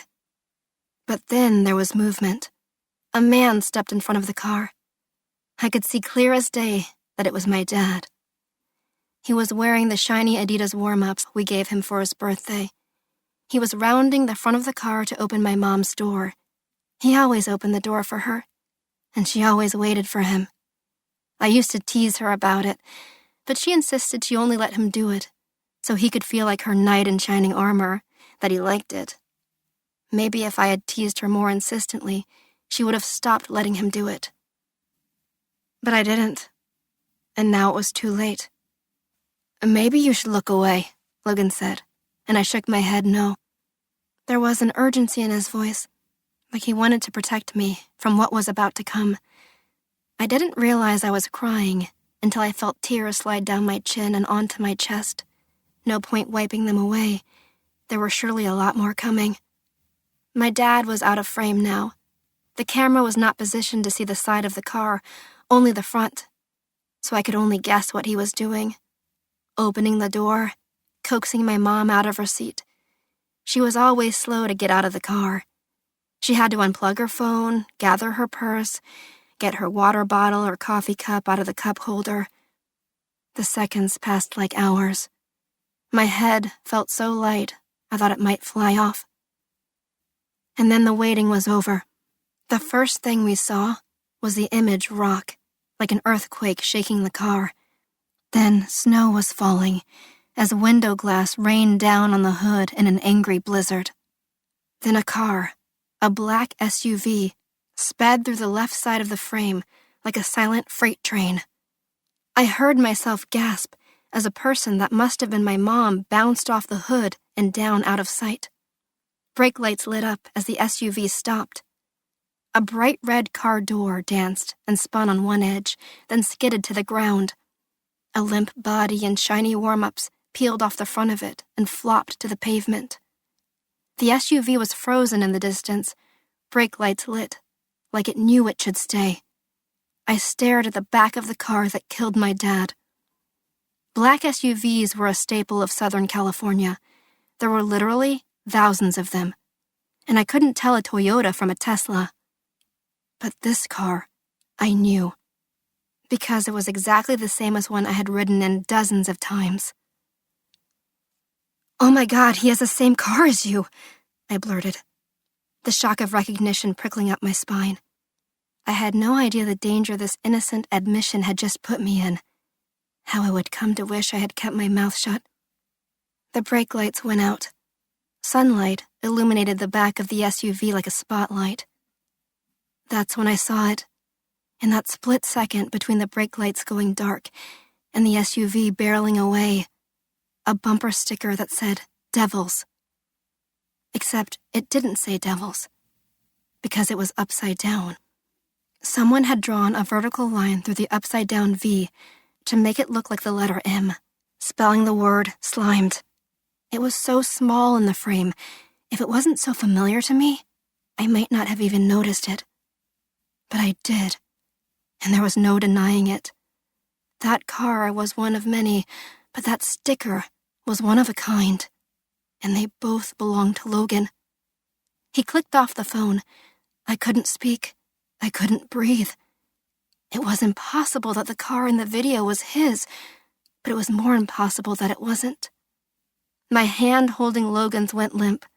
I wanted to cry out, but terror had a chokehold on my throat. I should have taken his advice. I should have looked away. I wished I hadn't seen it. Because now, I knew this boy who came out of nowhere to love me had worse secrets than mine. "Well," Logan said, "now you've seen it." I should have looked at him. I should have pretended that I didn't recognize the car, or the sticker, or the double meaning in his words. I should have acted like I was so overwhelmed by seeing my dad get run over that I couldn't possibly have noticed anything else. But I didn't, because I was terrified. Not by the accident or by seeing my dad's dead body. I was terrified of the impossible coincidence that, of course, wasn't a coincidence at all. I was terrified of him. "I need to go check on my mom," I said, trying to keep my voice from cracking. I slipped out the door and down the hall toward my mom's room. I pushed open the door to see her sitting up in bed, reading on her phone. As she looked up at me, I put a finger over my lips. "How are you feeling?" I asked her, careful to keep my voice calm and steady, even though I could feel my eyes bulging with fear. She furrowed her brow but answered the question. "I'm good," she said, trying to match the brightness in my voice, not the alarmed expression on my face. "I was just playing Scrabble." "Oh, can I see?" I held out my hand and she put her phone in it. I closed the game and typed a note with shaking hands. "Put on your shoes. We need to get out of here. Now." I passed her the phone. Her eyes flickered with surprise, but she didn't flinch. "I think I need to go out for a bit," she announced. I nodded, almost imperceptibly, but enough so she knew she was on the right track, and to say more. "I'd love your company." She swung her legs off the bed and leaned over to slip on her boots, steel-toed Timberlands I picked out for her online, perfect for the drizzly winter nights that would soon be upon us. But before she had the chance to put them on, Logan appeared in the doorway. "How's everybody feeling?" he asked.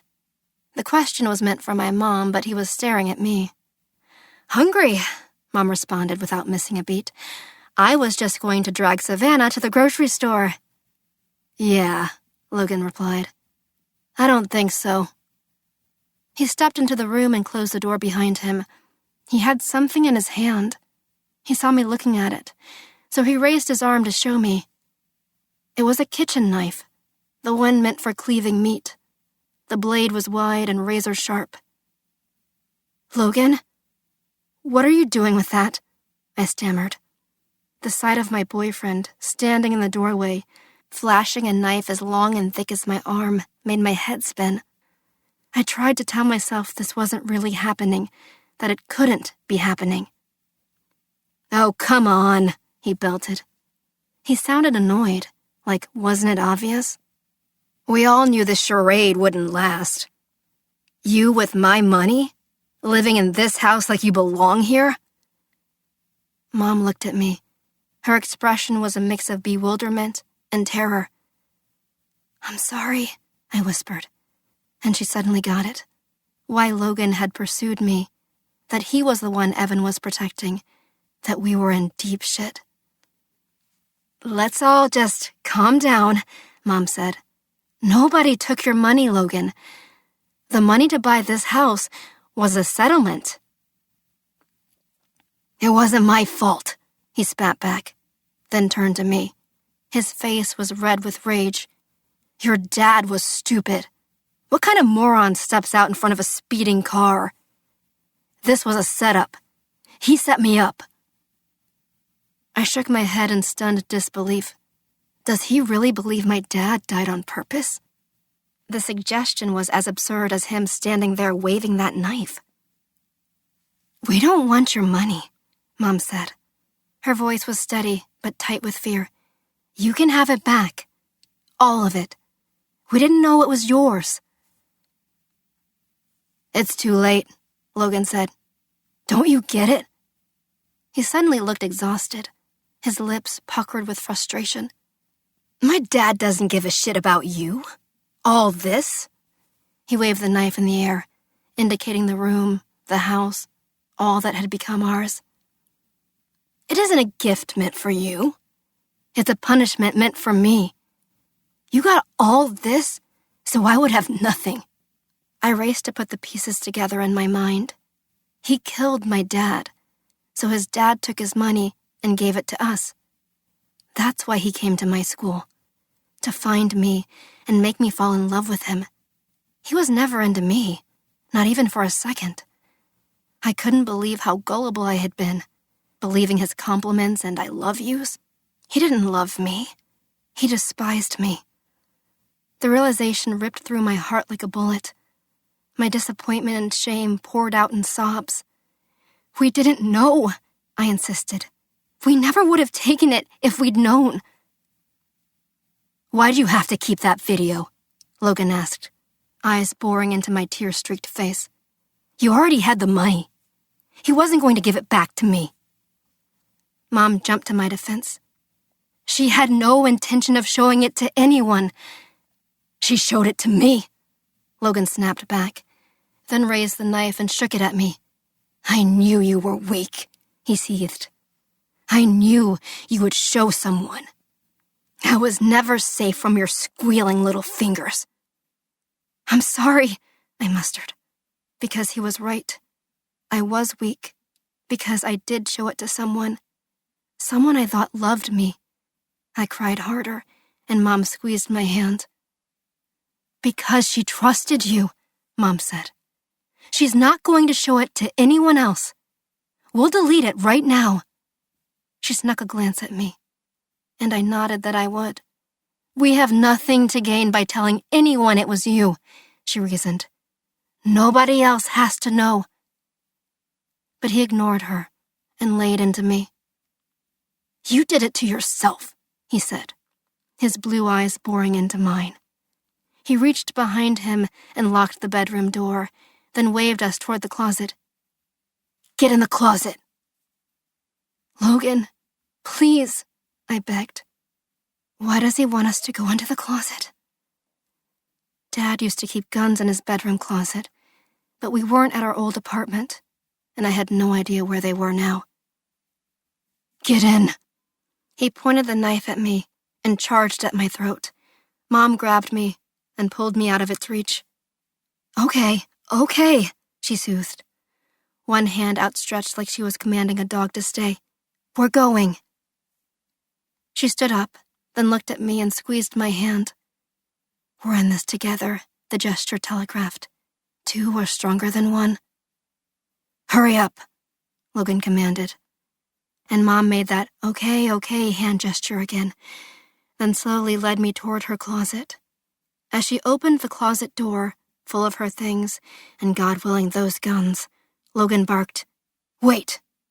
He peeked in the other closet, the empty his.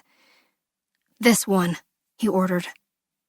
Mom's face twitched with disappointment, and I knew I was right about the guns, that she kept them tucked on a high shelf between her sweaters and jeans, just like Dad did. If it's the money you want, we can work something out, Mom said. But Logan just laughed. You made it really easy for me by taking all those pills, he said through the crooked smile I once adored, but now made me sick. When they find your dead bodies, they'll see there was a history and won't be suspicious. My head felt light as blood waterfalled into my feet. He was not improvising. He had planned this, ever since the day he'd taken me out for tacos. You're right, Mom said, trying one last time to bargain with him. No one would question if something happened to me. But Savannah, she had nothing to do with this. She's a smart girl. You could work it out. Stop it, Logan shouted. Stop talking and get in. He pointed at the closet with his knife hand. His arm muscles flexed rock hard. His knuckles were white. He was strong, but I was fast. I suddenly thought, if I can get by him, I might be able to run for help. I felt a surge of determination. The hallway between two closets was wide. I could definitely slip past him. But then what? He had a weapon, and I didn't. If he threw that knife at me, I'd be toast. But he said he was going to kill us anyway, so what did I have to lose? Like a sprinter in the starting gate, I readied myself to spring. I twisted my back foot in the carpet, hoping my mom would see the signal that I was going to make a move. She showed me she did when she shifted her weight away from me to give me space. "Move back," Logan ordered. My mom glanced at me as she stood firm. "I said, move back." Once again, she defied the order. He raised his free arm to push her. She grabbed it and shouted, "Go!" She yanked his arm with all her might, widening my path just enough to streak through. I exploded off my back foot. Adrenaline surged through my body as I lunged for the door. I had a solid jump on him, plus the element of surprise. By the time he turned around, my hand was on the door handle. I pulled on it hard. It didn't budge. I forgot he had locked it. "Savannah, watch out!" I turned around. Logan was lunging for my throat. He swung the knife. I ducked, and it connected with the door. Mom's arms were around Logan's neck in a flash, but he was too strong for her, and he quickly shook her off, then body slammed her to the ground. Her head bounced off the wall, then rolled to one side. "Mom!" I sprang to standing. The knife was still in the door, but Logan was between it and me. There was no way I could get to it. I scanned the room for a weapon, anything that could even the fight. My eyes combed the furniture, the walls, the floor. That's when I saw them. Mom's steel-toed boots. I stumbled back toward the bed, groping for a boot, as Logan grabbed the knife and yanked it free. My hand found the boot, and I plunged my fist into the shank and raised it like a claw. All that love I'd felt for him swirled into a vortex of rage and hate. If this was a fight to the death, I was ready. As the knife came at my chest, I swung the steel-toed Timberland at Logan's outstretched arm. It missed his arm, but slammed into his hand, springing the knife from his fingers and sending it clattering to the ground. "You little bitch," he growled as he shook his hand, then lowered his shoulder and came at me like a battering ram. I cried out as I slammed the boot down on his back. It sank into his flesh, but was not enough to stop him. My lungs burned for air as he slammed my back against the floor. He was on top of me now, the full weight of him across my chest, using his knees to pin my arms to my sides. I bucked and flailed my legs, but they were as useless as kite tails in the wind. "I should have slit your throat when I had the chance," he hissed, then grabbed me by my hair and yanked me to my feet. Pain shot across my scalp. I cried out. "Shut up," he barked, as he dragged me toward the open, empty closet. My mom groaned and tried to grab his legs, but he kicked her aside. My screams turned to sobs as I watched her body wilt back down onto the carpet. "This is your fault," he hissed as he pushed me into the closet. He raised my arms above my head, then took off his belt and used it to bind my wrists to the clothing rod. He gripped the knife and floated it under my nose. "I should gut you like a fish," he rasped. Fear surged through me as he held the knife under my chin. For a second, I thought he might actually do it. "Fuck it," he said, pulling his arm back and letting the knife drift down by his leg. "You're not worth the trouble." He walked away, then a few seconds later returned, dragging my mom by her shoulders. Her eyelids fluttered as blood caked on her hairline. "Mama," I whimpered. The leather belt pulled at my wrists as I strained to get to her, to touch her, to hold on to her, love her back to life. The door slammed shut, and we were plunged into darkness. I heard the thump of something heavy landing in front of the door, then silence. "Mama, can you hear me?" My voice was high, like a warbly bird. She whimpered softly. She was concussed, but she was alive. My wrists burned against the thick leather tether as I tried to work them free. The bind was tight.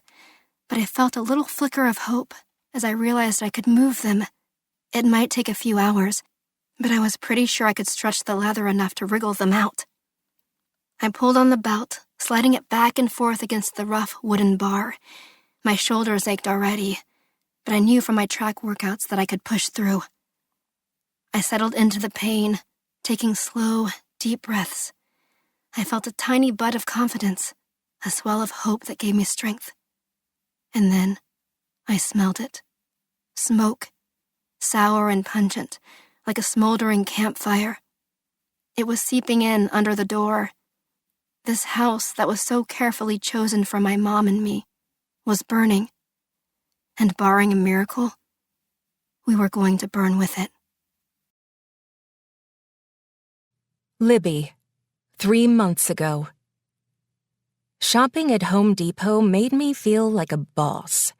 I loved wandering the aisles, looking at all the tools and fixtures, discovering the secrets of how a house became a home. Today, I was in the garden center. I knew flowers for our front yard did not qualify as essential, but they made my heart happy, so I decided to indulge. The prettiest ones were the perennials. I couldn't carpet my lawn like in The Wizard of Oz, but a few strategically placed clusters could go a long way, and the optimist in me insisted by this time next year we'd have enough money to plant twice as many. I pushed my cart through the wonderland of lilies. I loved their long, slender necks and starbursts of color. I chose some stargazers for their zingy fuchsia petals. I would put them by the mailbox so our mail carrier could enjoy their tangy, sweet smell. They say home is where the heart is. It's a romantic notion, but not a terribly realistic one. There are plenty of days my heart is on a beach on the French Riviera with a good book and a bottomless martini. Doesn't make it my home. No, a home is not where your heart is. It's where your effort is. It's where you cook and eat and sleep and take pains to decorate. It's where your memories are made and kept. It's the photos on the mantel, the artwork on the walls, the blankets that you snuggle under, the trees and flowers that you plant and care for. A home is not a faraway place that lives in your heart. It's where you are today and every day. It's an extension of who you are. As I loaded some playful peonies into my cart, I wondered, what does it say about me that my home is falling apart? Am I a reflection of my crumbling home, or is it a reflection of me? Did I drive it to ruins, or did the ruins corrupt me? Which one is the chicken, and which one is the egg? When we bought our house, with its aging cupboards and sagging floorboards, we were full of optimism and grand ideas. But over time, we became the home we had bought, tired, worn out, and sad. We were a total mismatch from the start.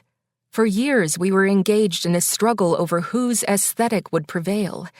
The house knew what it was and what it wanted to be, and it was winning. I had no idea if my cheery purple peonies would help close the gap, but I was ready to fight back. For my husband, for my children, and yes, for me. If I was going to manifest a bright future, it was going to start right here in the garden center at Home Depot. If there was a better metaphor for reinvigorating my marriage than dumping a 25-pound bag of fertilizer on our dull, tired soil, I couldn't think of one. My commitment to support my husband was renewed right then and there, and I would tend to our home life until those wilted flowers bloomed again. Chapter 35. Margot's room was at the front of the house.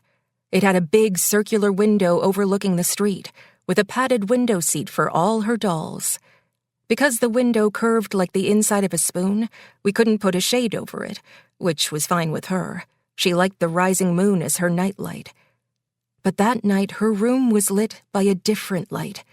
It wasn't cool, blue, and steady. It was hot and danced angrily on her walls. It scared her, and so she came downstairs. "There's something outside my room," she said, twisting her nightie between nervous fingers as she came into the family room where Andy and I were both on our laptops. "What is it, sweetie?" Andy asked, opening his arms to give her a hug. At 7, she was just on the outside edge of being a little girl. Her hair was losing its bouncy curls, and her first grown-up teeth were starting to sprout through her gums. "I'm scared," she said. Margot often had trouble sleeping and needed a second or third tuck-in. We'd gone through this drill hundreds of times. "I'll go," I offered, taking her hand in mine. "Let's go get you all tucked in." She let me pull her out of her daddy's lap, and we walked up the stairs hand in hand. She had a million reasons to come get one of us. I heard a noise. I saw a bug. My room is cold. They were all just excuses to get one of us to tuck her in again. I figured this was just another one of those times. Until I walked into her room. "Oh my God!" I gasped, pulling Margot toward me and peering out her window. Flames were curling out of the upstairs windows of Holly's house, lapping the roof, sending funnels of smoke up into the sky. "Andy!" I shouted as I hoisted Margot onto my hip and backed away from the window toward the door. Andy thundered up the stairs. "Holy shit!" he exclaimed from the threshold of her room. "I'm calling 911, I said, clutching Margot to my breast as I ran for the phone. I put Margot down and dialed with shaking hands. 911, what's your emergency?" Margot sobbed into my leg as I spat out our address. "The roof of the house across the street is on fire," I stammered. "It's burning out of control." The operator was eerily calm as she asked, "Are the occupants of the house at home?" I dropped the phone. "Andy!" Andy burst out of Tatum's room, clutching our 4-year-old. "Get in the car. Take the girls. I want you out of here." "What if they're in there?" I demanded. It was 8 o'clock at night. He didn't answer, so I asked again. "What if Holly and Savannah are trapped inside?" "What's happening?" Tatum asked, rubbing her eyes. Andy handed her to me. Margot was clutching my leg. "Go with Mommy," he coaxed. Margot grabbed onto his shirt and held it tight. "What are you going to do?" our 7-year-old asked, and I wanted to know too. "I'm going to make sure Savannah and her mommy are okay," he said. I shook my head. "You're not going in there," I commanded. "No way." "I'll meet you at the bottom of the hill," he said, running into our bedroom, pulling on his shoes on the way out.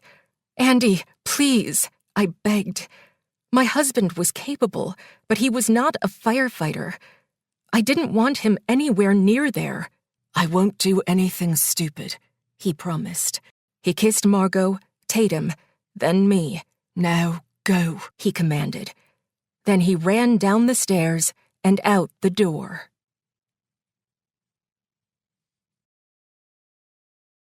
This is the end of disc number 6. Please insert disc number 7.